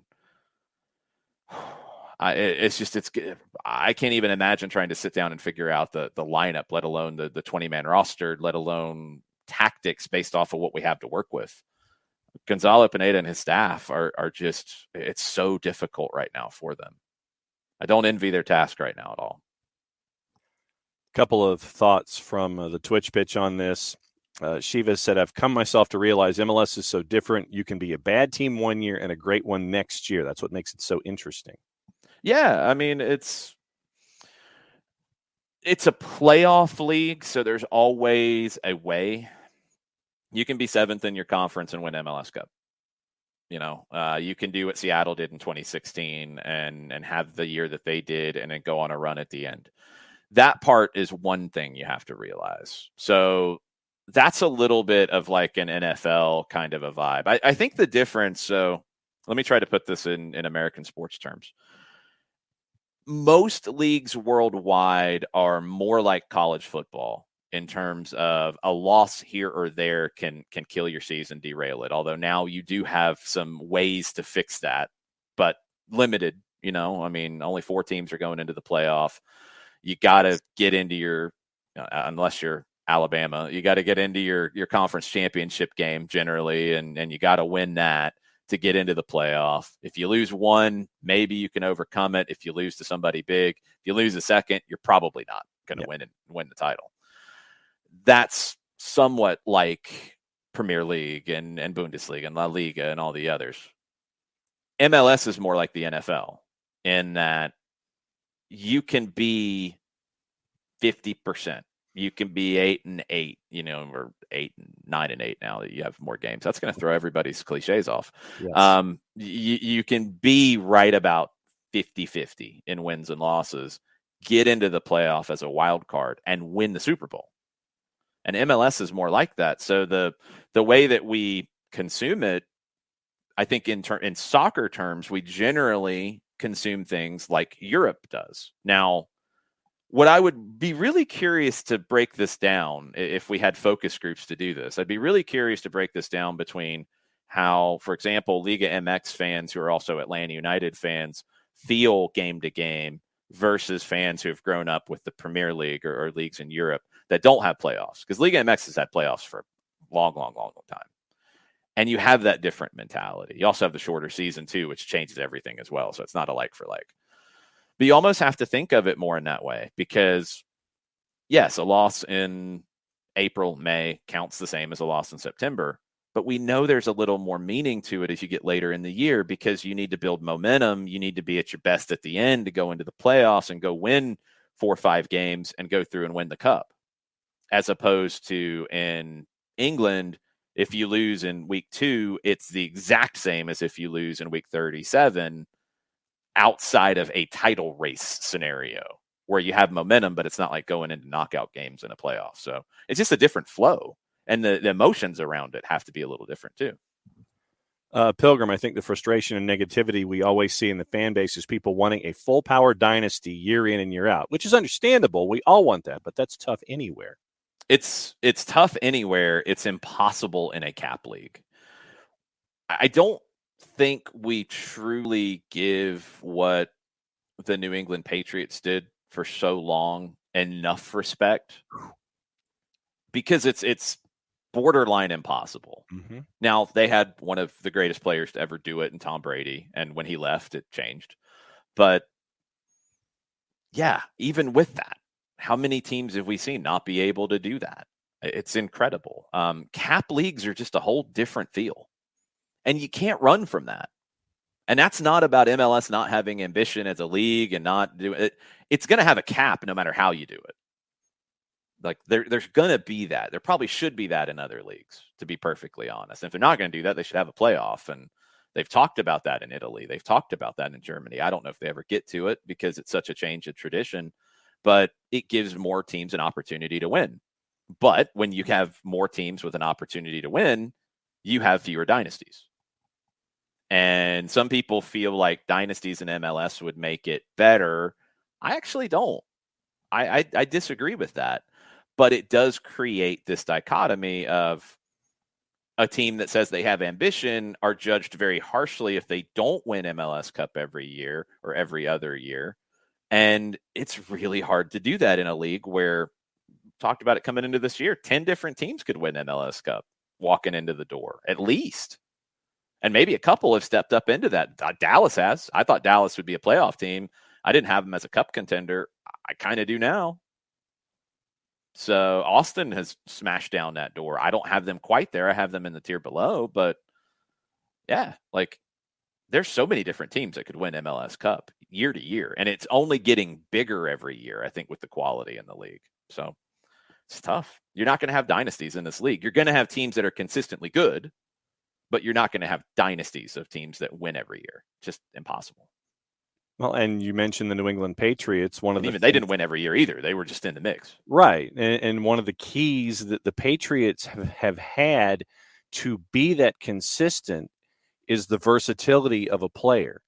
They'll draft somebody and he might have a skill set to be a defensive back, but then if they see something, they may flip him to be a wide receiver, and he can be just as effective doing those other things. And I think that having a scouting system and a front office that can sit there and see a player's skill set and, okay, they can do this, we think that they can also do this. You're having linemen as linebackers. You're having skill players flipping from one side of the field to the other. They're playing special teams, and they're doing all these kinds of different things.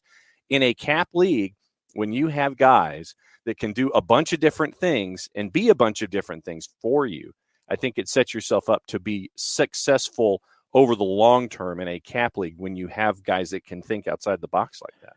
Let me go a step further and bring it to MLS, in that what New England has done besides that, which is maybe a little bit harder to replicate, although versatility between playing, center back, defensive mid, outside, that kind of stuff does apply. But I think it's more about finding high impact guys for low money on the cap. Mm-hmm. And in MLS, you can do that in a very different way, and it's coming from your academy. And that's something that Atlanta is doing more and more. George Campbell's contributions, for example, this year, that's hard to replicate in terms of paying somebody who can give you that quality. You're going to be paying them more than you've paid Campbell. They're going to hit more on the cap. You got to deal with that. That's tough. You got to find diamonds in the rough. And you got to have those guys on your roster like an Alex DeJohn who can step in. You got to have somebody like a Mikey Ambrose who will possibly have to step in on Sunday. You got to have those guys at the back end of your roster that can give you more than your typical guy at the back end of your roster. You've got to have that too.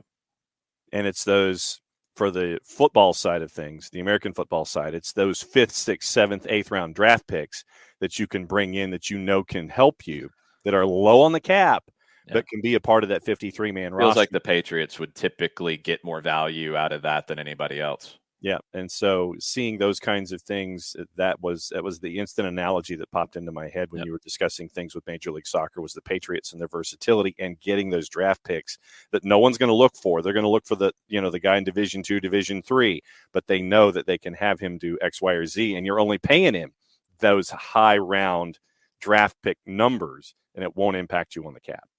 Yeah, it's hard. You have to make tough decisions when you're running a team in a cap league. It's a whole different paradigm than making tough decisions at a Manchester City or a Real Madrid or a Liverpool, where it's more budget limitations or having to state a case to the owner to spend more money.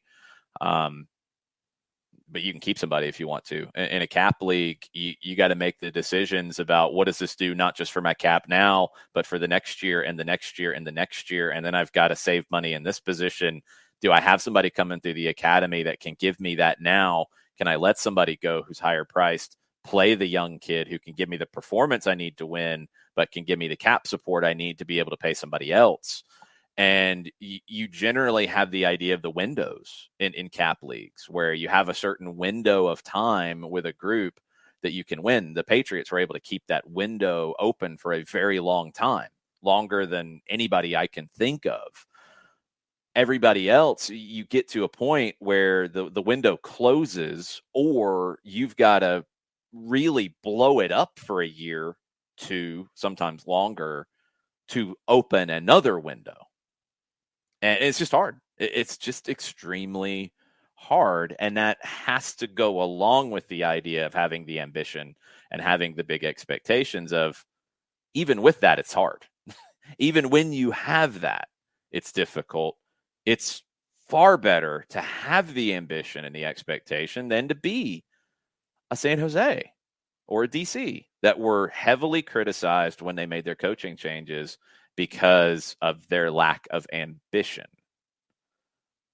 It's better to have the ambition and strive to be everything you can be, and maybe not quite reach it, and maybe have reasons why you haven't reached it this year. I think especially with the injuries, you just have to deal with it and move on. You have to try to figure it out and get the best you can out of it and build for the second half of the year. But I'd rather be in a situation where you feel like a club is going to give the fan base every opportunity to celebrate a trophy being won than to tamp down expectation or ambition and say, well, we're not going to be very good. Yeah. Then where is the excitement? So it's that catch-22 of like, no matter what you do, you're going to disappoint people either way, because you can't win every year. This isn't the Bundesliga, and you're not Bayern, and nobody in MLS will be. Christopher Abel on the flip side says, I still think MLS should abolish the cap. He hates that cheap owners are holding teams like Atlanta back. It's not so much, I disagree with abolishing the cap. I think the cap is good. I think parity is good, but I do think they should spend more. I honestly feel like the argument at this stage of cheap owners holding Atlanta back, I think it's overdone a little bit, personally. I think the league does need to continue to spend more, but you're getting more influential people that want to spend more in positions of influence. And every new team that you bring in tilts that more. So it is evolving that way. I've brought this up, I think, whenever this topic comes up, I've brought it up, and I'm not going to rehash it in detail here because we're going to do the Whiparound here in a second. The league has those things in place because of the history of soccer in this country. And you have to understand that as to why you have all the different mechanisms that MLS has, because it came in 96, coming off of the 94 World Cup, and it started in 93, 94 and figuring out what it was going to look like. But you literally could not get an owner for 10 teams because people were not willing to invest in the idea of professional soccer in this country working. You couldn't do it. They had to have a couple league-owned teams, and they had to really get creative in getting to $50 million of seed money to start the league. And they did eventually, and they had 10 teams start it, and you had to keep costs down. Even with all of that, the league almost went bust in 2001. It technically did for a few hours, I think. You've had to be that way to get to this point. Now you're at a different point. And it needs to be understood that you're at a different point. And you're about to be at an even different point in 26 with a World Cup coming that's going to kick you up another notch, I think, in terms of interest and buzz. And you're seeing the gradual increase with now people are saying, oh, soccer's going to pass the NHL and they're not going to be in the Big Four anymore. Call it a Big Five and shut up.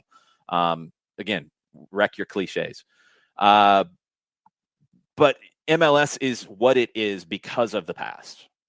And it has gotten to this point because of those moves. You wouldn't have survived if you had just had open-ended whatever early on. You wouldn't have had enough. You wouldn't have survived. The owners who did come in, the investors who came in at that time, wanted sustainability. They wanted it to be around because some of them had gone through what happened with the NASL, where you had open level spending of whatever you wanted to, whenever you wanted to, and it ended up going bust because you had some who could and you had a lot who couldn't, but felt like they had to, because of the whole ambition and that conversation, and they spent themselves into oblivion. And that happened all across the old NASL. So it is what it is because of the history. You have to understand that and respect it, while also understanding that the league has to grow at a faster clip than it has been, because everything else around it has grown faster. The league can They can pump the accelerator a little bit. But I do think you need a cap and some of these ideas, but it's time to reimagine it. It's time to allow more spending and maybe a little more separation.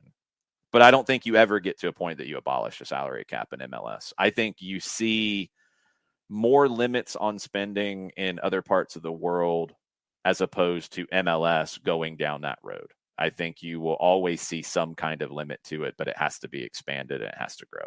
So we could go on and on about that stuff, but basically what it comes down to is ambition good, I think expectation good, reality also needed along with it, and just the understanding that it's very hard to be a winner year after year after year unless you can outspend everybody and you're in the Bundesliga and you're Bayern Munich. Yeah. Because outside of that, there really hasn't been one. Even Juve didn't win a trophy this year.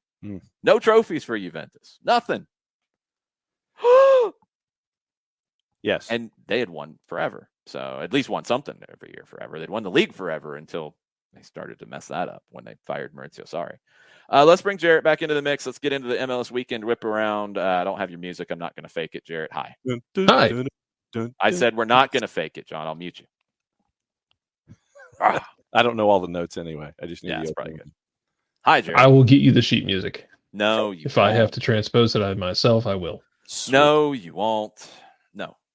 Are you ready for the MLS weekend whip around? Let's whip it around. Whip around. Well, that was kind of terrifying. I'm not going to lie. Whispering whip around was not okay. Whip around. No. No, you don't like it? I'm not comfortable with this. I need an adult. He's freaked out now. Jarrett lives freaked out, basically. This is true. So, I mean, really, I can't take any credit for that. All right, let's move into Sunday or Saturday, 3 o'clock. Toronto, Orlando. Orlando might show up on Sunday. They would lose. Orlando, unbeaten 4 straight times against Toronto. 2 wins, 2 draws. Before that, they had played 11 times in MLS, and Toronto had won 8 of them. So Orlando's turned the tide against Toronto. Toronto, though, has lost 4 straight. 3rd losing streak of at least 4 games since the start of last season. Good grief. Orlando is coming off of a giant loss to Montreal in Montreal. I guess they came back and now they're going back to Canada. Eek, that's not fun. Well, they'd have had to for Open Cup. Yeah, I know, but that's not fun. That's rough. Rough travel here, rough scheduling. They have not lost consecutive matches since a run of 4 straight defeats in September of 21. They responded to its last 4 defeats with a win in the next match. So everything is pointing to Orlando here. They've owned Toronto lately. Last time they are coming off these losses, et cetera, they've gotten a win. Toronto nearly got a clean sheet last time out, though. And here's one of your stats of the weekend. Toronto has allowed a goal in 40 of the 41 MLS matches it's played over the last 12 months. 19 in a row that Toronto has allowed a goal. So you might want to stay away from Toronto defenders or goalkeepers in MLS fantasy. Just a thought. Mhm. What are the numbers on this one, John? Juice boxers are just as confused as everybody else right now. Did you call Toronto's, them juice boxers? I guess, He did. the Okay. juice boxers. Sure. Is that a band? Yeah. Should be. Now the juice box purveyors are the band. Toronto FC is a plus 165. Your draw is a plus 239. Orlando City is a plus 160. What you taking, Jarrett? I don't trust either one of them. I don't I either. know. I know your stat about Orlando bouncing back. But I don't know how you watched that game last week. Montreal probably should have dropped 7 on them. It was abysmal. Yeah. Give me the draw, I guess. I don't trust either one of them right now. I cannot pick either one of them, honestly. Like, I could see a situation where Orlando bounces back. I can also see a situation where Toronto scores an early goal and Orlando gets in their own head. What you got, John? Yeah, I agree with I'm Jarrett on this one because of flying up last week, flying back midweek, flying back up this weekend. I think it's going to take a toll, and so I'll go draw. I think goals will be scored by both. I think it will not be a game that will be put in a time capsule anytime soon. Is anybody surprised by this? No. John with a draw. It's crazy. I'm picking Toronto to win. I'm bucking the trends. I'm picking Toronto to get a win here because of Orlando's travel and Orlando playing Philly in the midweek and what that can do to you. So, yes, I am taking Toronto to win at home. Colorado, LAFC, 3:30 Saturday. Home team has won 6 of the 7 all-time meetings between these two. Rapids at home, which this one is being played in Commerce City, unbeaten in their last 21. 12 wins, 9 draws. John likes that. Yes. Colorado can equal the 5th longest regular season home unbeaten run in league history with a win or a draw. That would equal Portland in 13-14 and Columbus in 08-09. LAFC came back twice on Saturday to get the point with Philadelphia 2-2. 11 of LAFC's 23 points this year have come in matches that they trailed at some point. That's 3 more than any team in the league in 2022. Vela has owned Colorado, 6 goals in 7 games against the Rapids. He's only found the net more against the LA Galaxy, who I think he's played more. All 6 goals came in a pair of hat tricks in LA, not in Colorado. Keep that in mind. He's never scored in Colorado. What are the numbers for the Rapids and LAFC? Kind of in the same range. You got Colorado at a plus 154. Your draw's a plus 250. So LAFC is a plus 165. So it's within the margin of error. Yeah, that's the LAFC effect. What are you taking, John? I'm going to go with Colorado To win. Okay. Jarrett? LAFC. I don't know if everybody forgot. LAFC played Tuesday night. Mm-hmm. Colorado played yesterday afternoon, and they had to finish their game with Minnesota, which they lost while up a man, by the way. Mm-hmm. And by the way, that wasn't like a Colorado had to show up and play 30 minutes. They had to play 70 minutes. Yeah, like 17th minute was when they. And it was I don't know if you saw the weather in Minnesota. It was in the 80s. Yeah. It was humid and it was hot and it was post rainstorm. You got up and ready to play Wednesday night. You got loose. You played really 20 very high energy, chaotic minutes. Then you had to come back and play 70 minutes in the middle of the afternoon sun on a humid day the next day. You have 2 fewer days of rest. You still had to fly back to Colorado. Yeah. Give me LAFC. I am going to take a draw. I hear you. I think that in light of that, Colorado does what they do sometimes. They get very defensive and they sit back and they play for the draw. And I think they get the draw. I don't think they can get a win because of that, but I do think they can stifle LAFC. So I'll go Colorado to win. Charlotte hosting Montreal, 7:00 on Saturday. 4 straight home wins for Charlotte after their win over Miami. Only 4 expansion teams have had longer home winning streaks, excluding breakaway shootouts from the old days. Atlanta in 17, Montreal in 12, Portland in 11, and Chicago in 98, twice. Montreal, club record, 7 straight unbeaten, 5 wins in that 7. That's after the win over Orlando City. Unbeaten in 4 straight on the road, 2 wins and 2 draws. Longest stretch of away matches without a defeat in Montreal MLS history. Shinyashiki got a goal on his debut. He also scored on his debut with Colorado after he was drafted. Djordje Mihailovic scored one of Montreal's 4 goals on Saturday. He's got 5 goals, 4 assists this season, all coming in the last 8 games. Only Sebastian Drusi has contributed to more goals than Djordje Mihailovic in 2022. What are the numbers? Montreal, Charlotte. Charlotte's a +127. Your draw's a +239. CF Montreal / Impact or a +211. They're not the Impact yet. They're rebranding at some point, I guess. They said they were, and yeah. I have not heard an update. You said you were rebranding. I mean, okay, just put Impact in the name. They could be Club de Foot Montreal Impact. That's completely fine. Jarrett, what are you taking? Give me the draw in this. Charlotte is a different team at home than they have been on the road. 100%. But Montreal is not to be taken lightly. This Montreal team does not play games, and I think that we got to talk about, like, I know we talked about Drusi, and you bring up Mihailovic's numbers. He's an early dark horse candidate for your MVP. He's been absolutely insane, and I have so many questions for Chicago about why you let him walk. I think, or why you traded him. Excuse me. I think it's a little more complicated than maybe people know. It often is. I've heard some things that lead me down that road, but still, it doesn't look good. And no, it does not. Mihailovic should be in the national team for these games in June.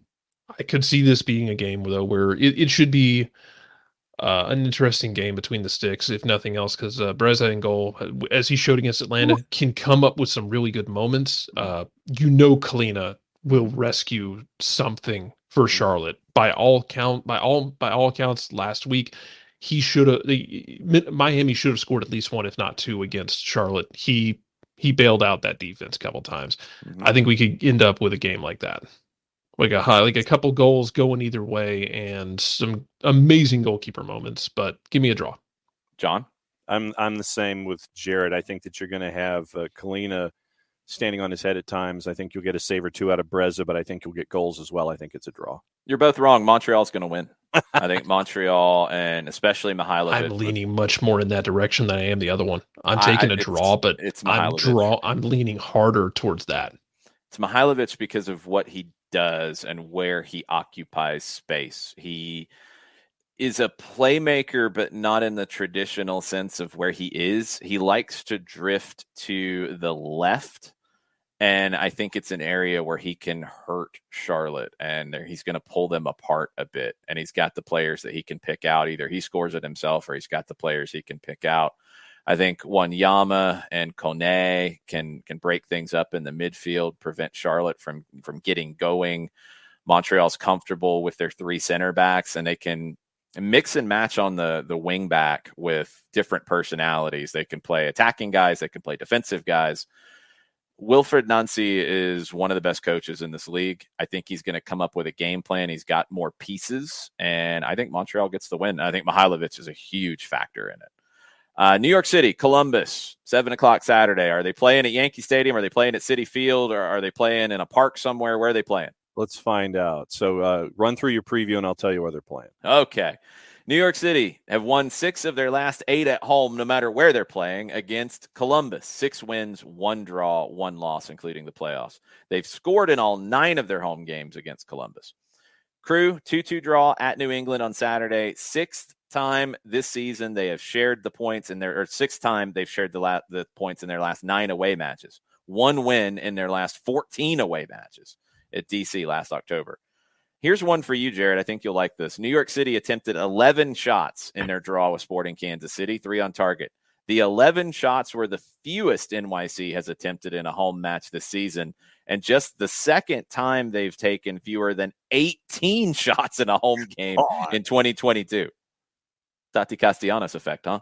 Mm-hmm. We worship at the altar of Tati.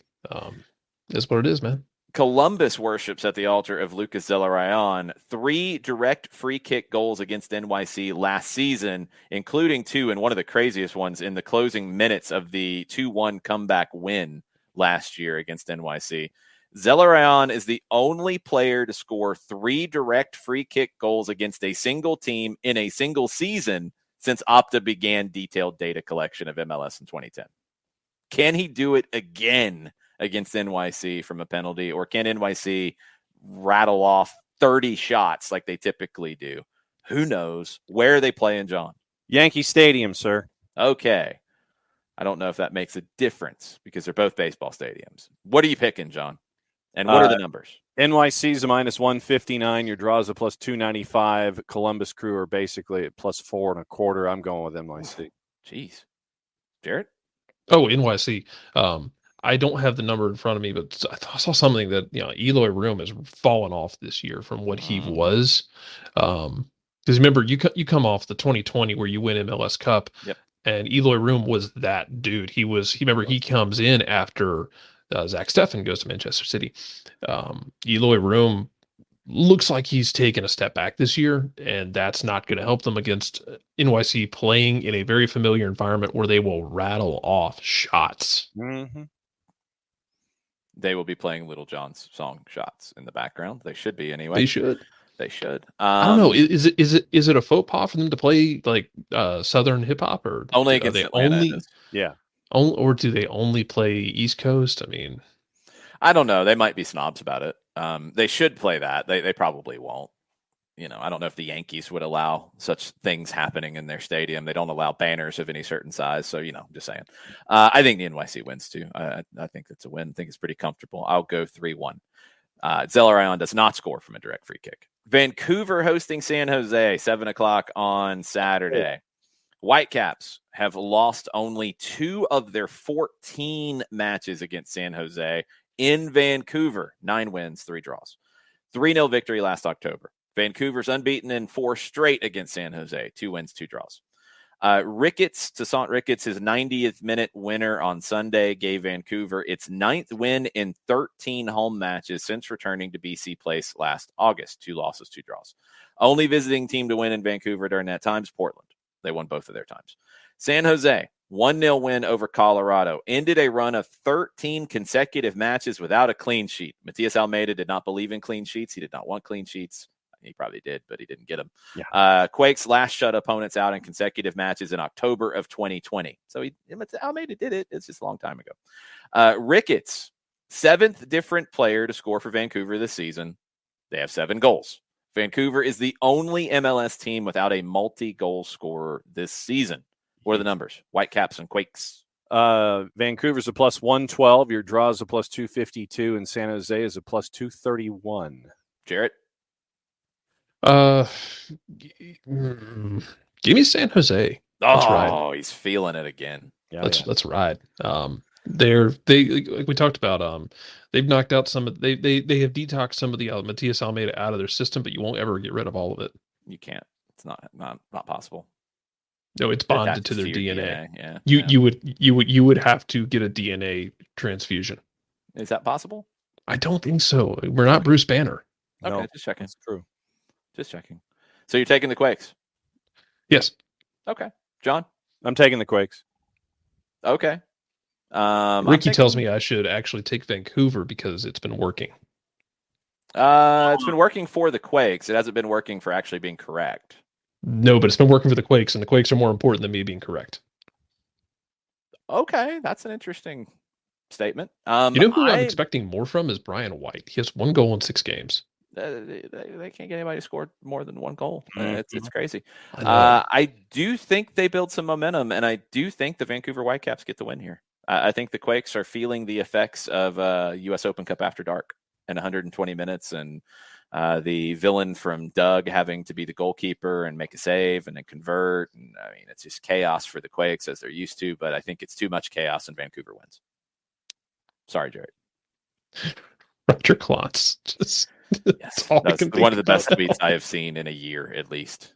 I laughed a lot about that. He wasn't even the villain, by the way. This is a conversation that we'll take to the Discord. Oh, you're going to do that again, aren't you? You get into the character. There's a lot of trauma. Yeah, you're going to do that one again, where it's the villain's not the villain. It's the other person that's the villain. No. Doug's not the villain either. Okay, I thought you were going to go that route. Roger's life is the villain. Well, no, that's fair enough. That's definitely fair enough. All right. Speaking of villains, Philadelphia and the Red Bulls, 7:30 on Saturday. This is gonna be wonderful. Philadelphia What's the unbeaten over-under on cards? Philadelphia unbeaten in 7 straight against the Hold Red Bulls. 5 Keep wins, going. 2 draws. Longest unbeaten run by either team in the history of the series.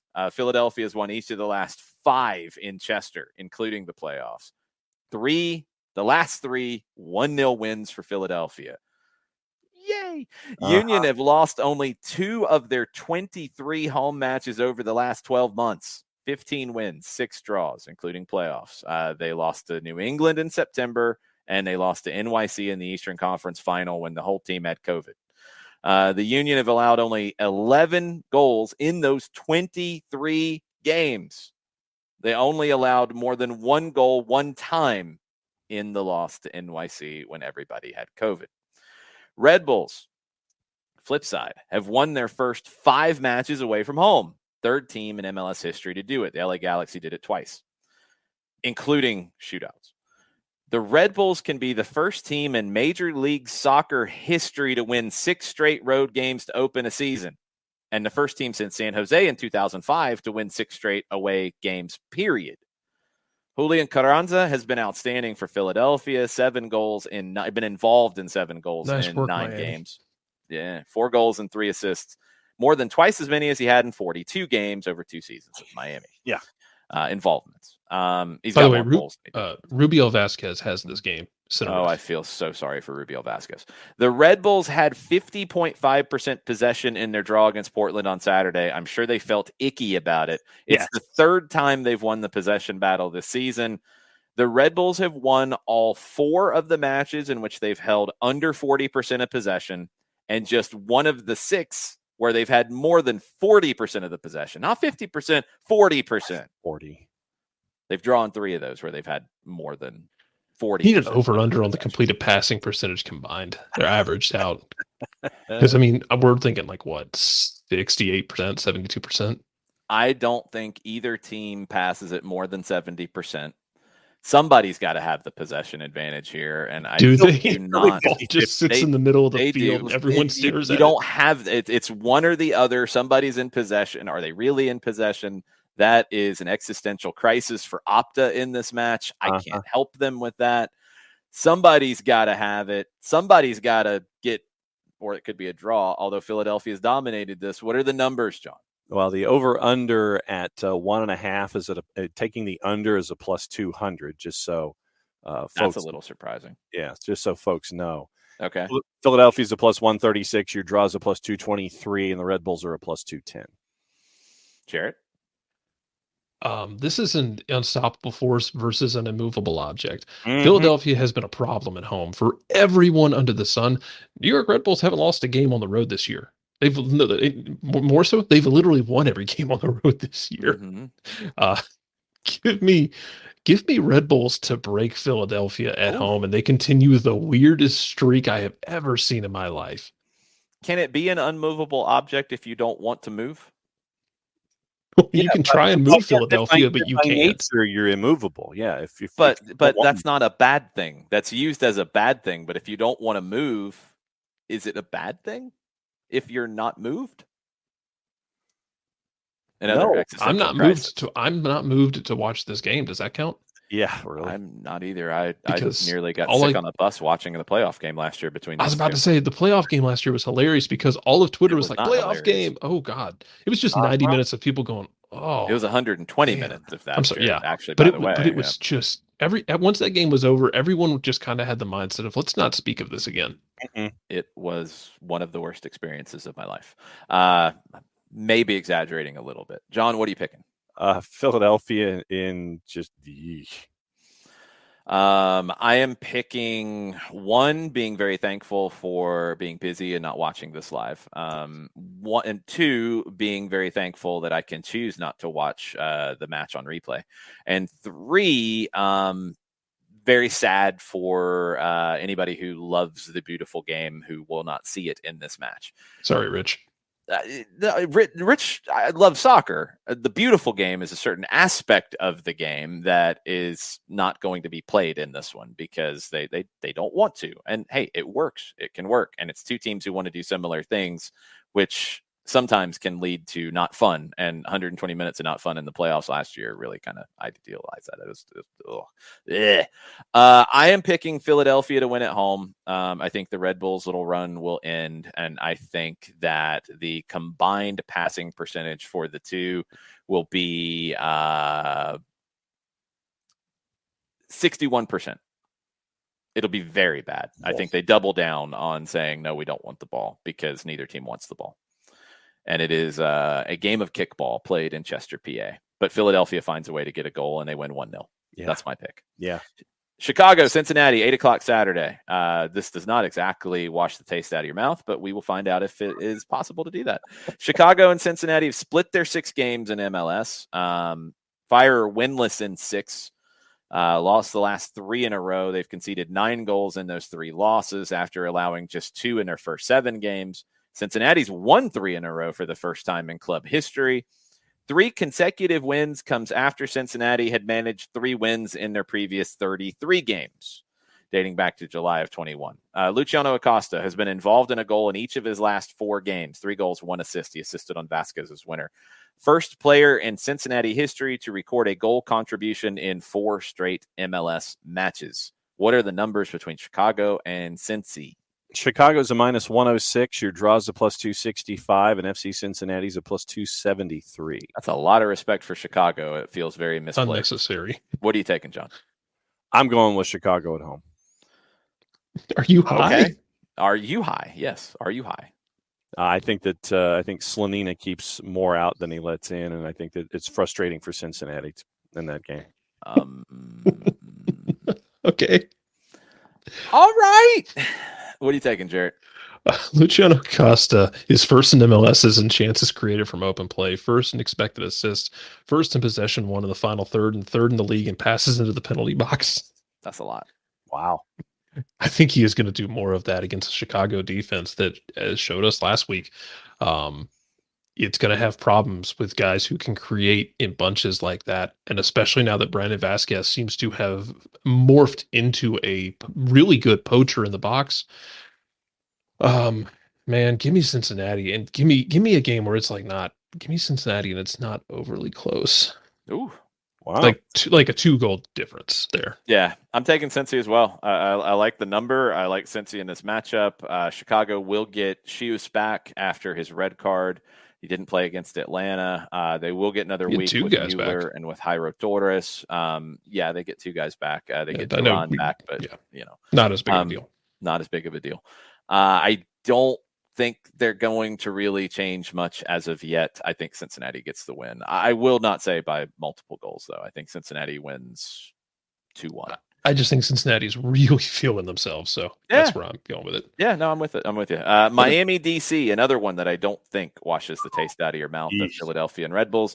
DC has won all 3 of their games against Inter Miami. DC's one of 2 teams Miami has faced more than twice and never taken a point from. The other one's NYC.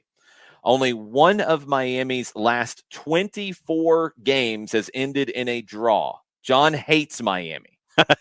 Scoreless game with Chicago to open the season.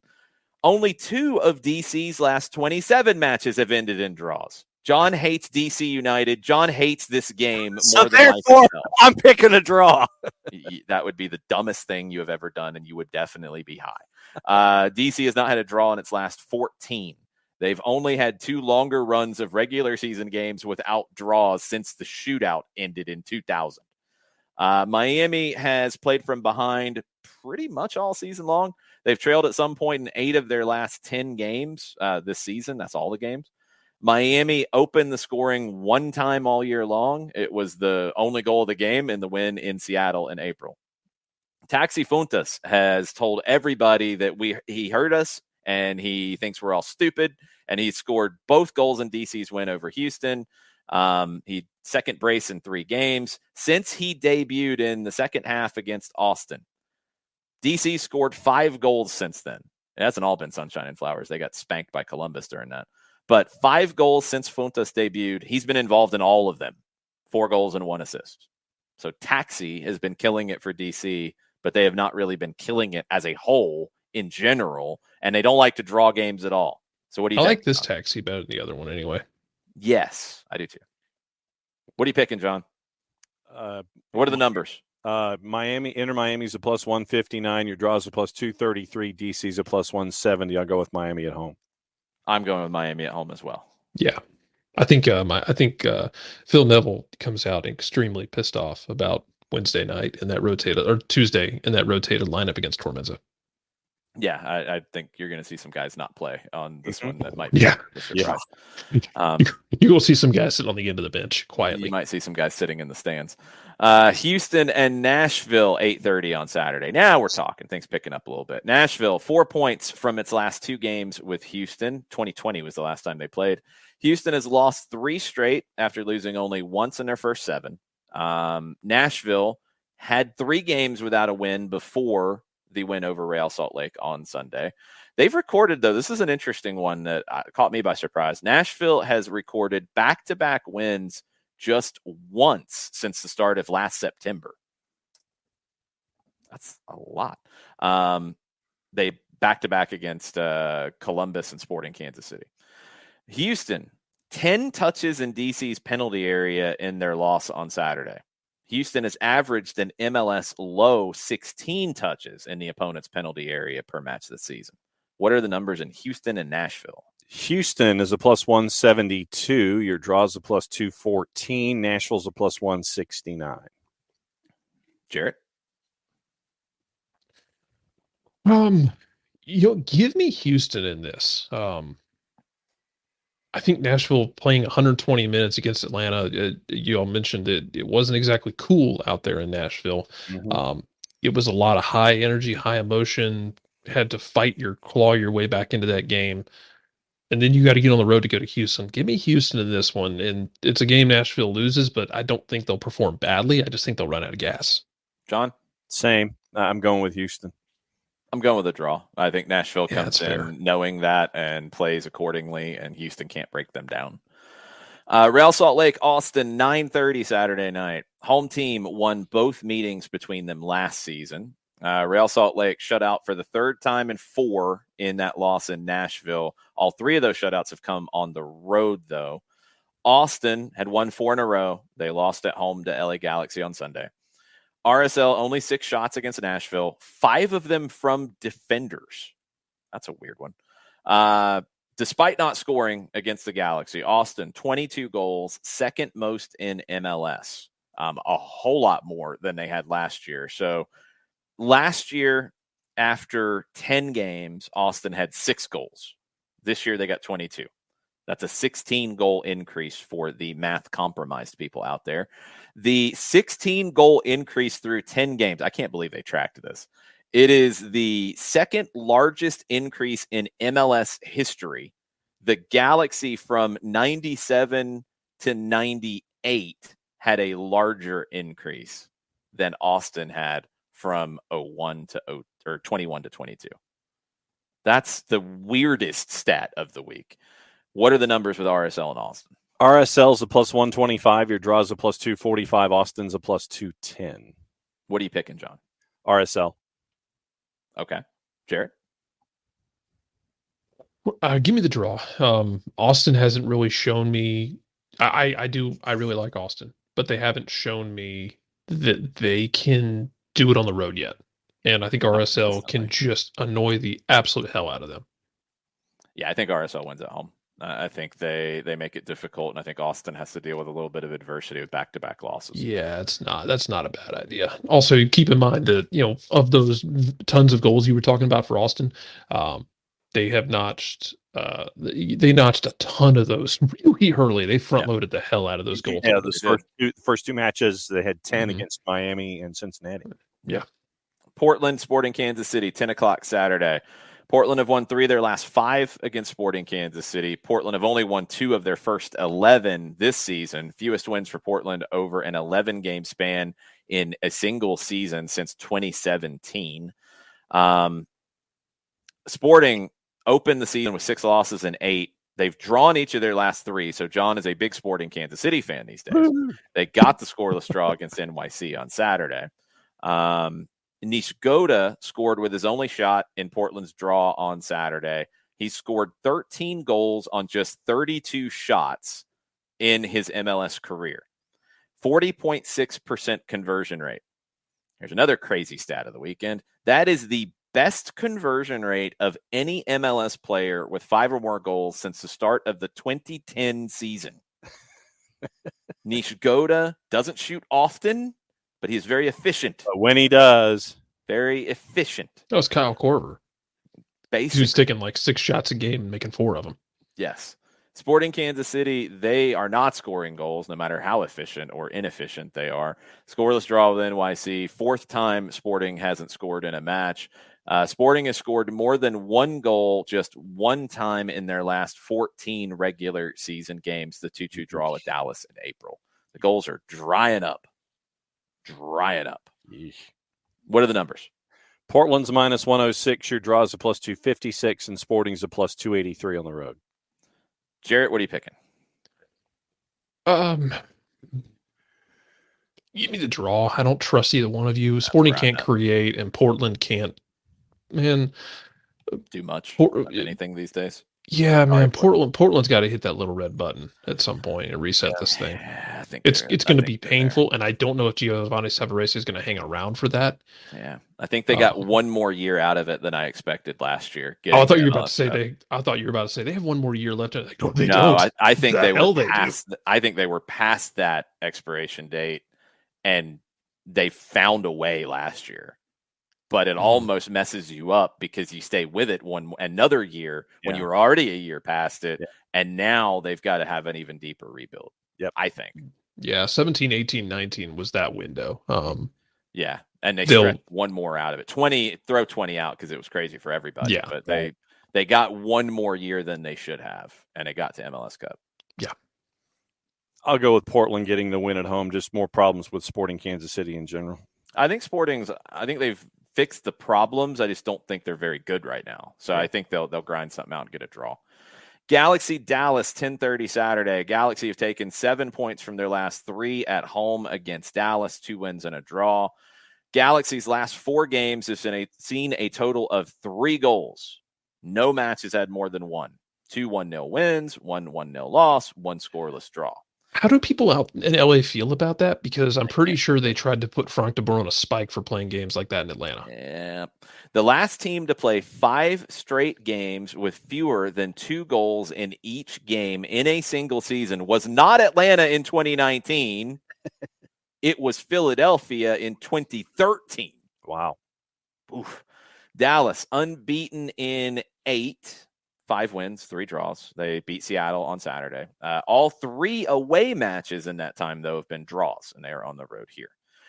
Both teams, joint best defense in MLS this season, 7 goals through 10. LA's only allowed fewer goals at this stage of the season twice, 2010 and 1999. One of those they made MLS Cup. Dallas has let in fewer after 10 games only 1 time in 99.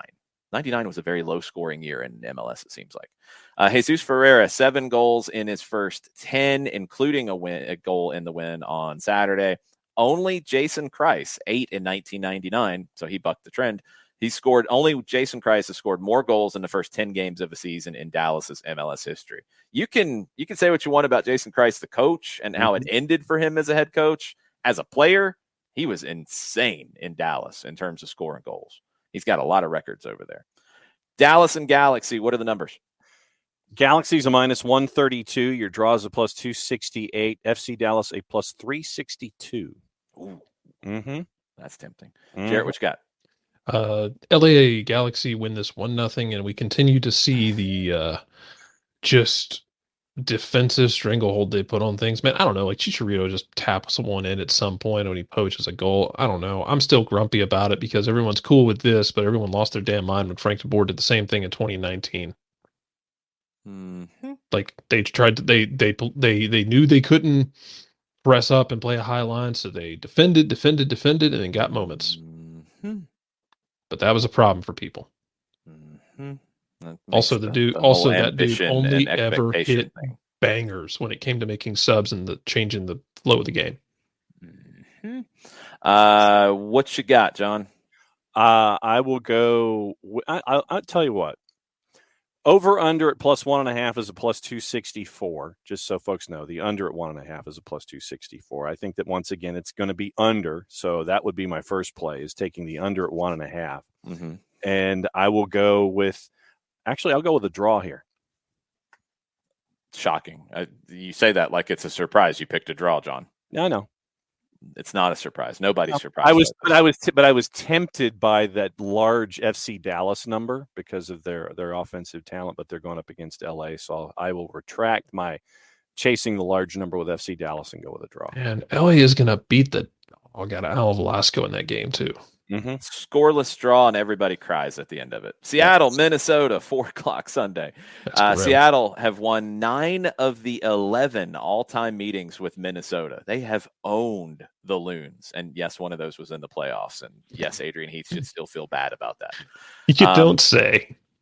The 8-18 win percentage for Seattle over Minnesota, the best for any team against a single opponent it's played at least 10 times in Major League Soccer history. Seattle owns Minnesota harder than any team has owned any team in MLS history. However, Seattle's dropped 3 straight in MLS, all to teams that missed the playoffs last year. They've only had 2 longer regular season losing streaks in club history. A 5-game run in 2015 was the longest. Minnesota, they have struggled on the road. 4 wins in 22 on the road since the start of last season. 8 draws and that 10 losses. Minnesota in Cascadia, 3 wins in 17 visits to Cascadia. That's not good. Seattle has won 1 of its last 6 in MLS at home. That's not good. Minnesota's forwards have struggled, but they have done well in terms of defending. Minnesota has faced the 3rd most shots per game this season, but have the 2nd lowest opponent conversion rate in MLS. So no, they haven't done well defending. They've been lucky, it sounds like. Seattle has given up the most shots per game. So this game's got all kinds of weird stuff in it. What are the numbers? Seattle is a -139. Your draws a +283, and your draws a +363. Jarrett? Seattle. I think they're going to take Baby Reynoso and put him in a Firefly Funhouse for 90 minutes as much as they possibly can. Because as he goes is how Minnesota goes. He scores a goal against the run of play yesterday to put them through down a man where he dribbles past 3 guys and puts a beautiful shot in the bottom corner. I think if you put him on a metaphorical tilt-a-whirl for a bit and you can keep him from doing something, then you can neutralize a lot of what Minnesota's been doing. I think so too. John? Seattle. Yeah, I got Seattle to win. I think the history is part of it, but I also think playing yesterday hurts Minnesota as well. Mm-hmm. Now, Seattle did play 120 on Wednesday night, but they rested a lot of guys too. So I think they're going to be okay, and I think they're going to get the win comfortably over Minnesota. Let's quickly get into the fantasy update. Make sure you're following ATL Ryan Walked on Twitter. Sponsored by the Jason Wright Agency at Jason Wright AGEN on Twitter. You can also follow the Jason Wright Agency on Facebook. You can follow Jason Wright on LinkedIn as well. Ryan's suggestions for week 11 in the fantasy locks on the goalkeeper defender side. Julian Gressel against Miami at Miami, 11%. He said he wouldn't generally put a road defender into the lock spot, but he said this week, and it's full of road favorites, so it's a weird one. I don't buy into DC, so it's not about Gressel. It's more about DC as a whole. I would not put that as a lock. I just don't like that game in general. I really don't. I love the lock on the attacking side, though, from Ryan, because we talked about it. Georgi Mihailovic at Charlotte, 13% owned. Mihailovic is absurd. So, yes, I really like that matchup. Consider on the attacking side, Nicolas Ladero, 8.6 million, 5% owned. Heavily rotated in the Open Cup, tired Minnesota team. I love that idea of Ladero. Only 5% owned and a really good value. Love that idea. Oh, and our boy Nathan is back in the consider picks. Yes, he scored last week. Yes, he could have been sent off last week. He's probably due for a red card. He is the Dr. Jekyll, Mr. Hyde pick of MLS fantasy because he's either sent off or he scores a goal. He's 6.5 million, 3% owned. He put up 17 points last week. He didn't play in the Open Cup game. They go to Vancouver. It's an interesting one, but he's due for a red card.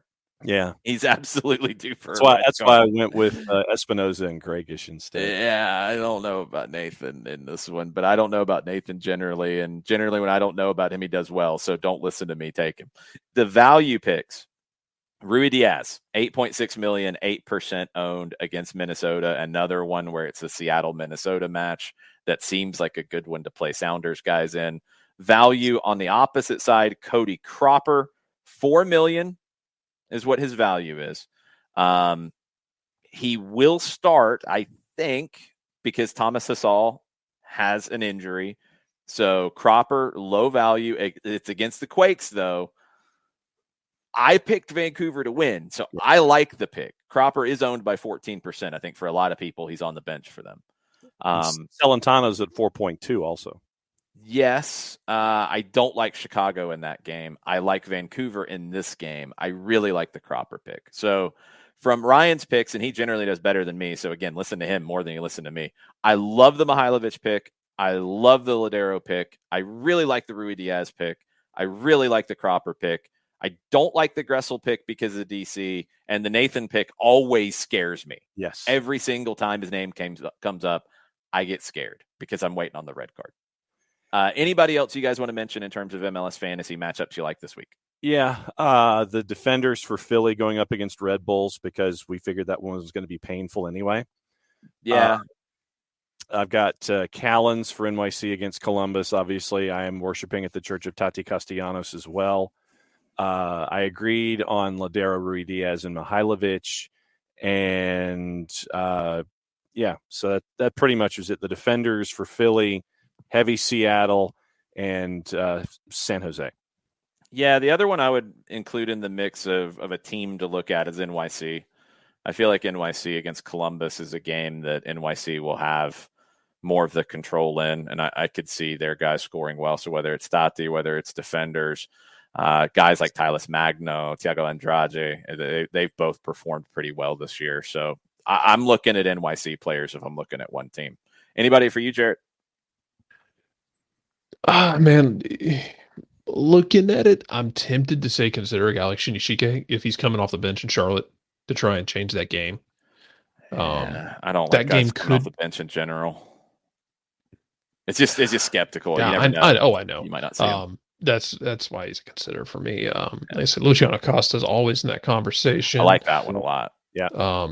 Just like I said, Chicago had so much trouble with guys who can break lines with passing. Mm-hmm. And okay.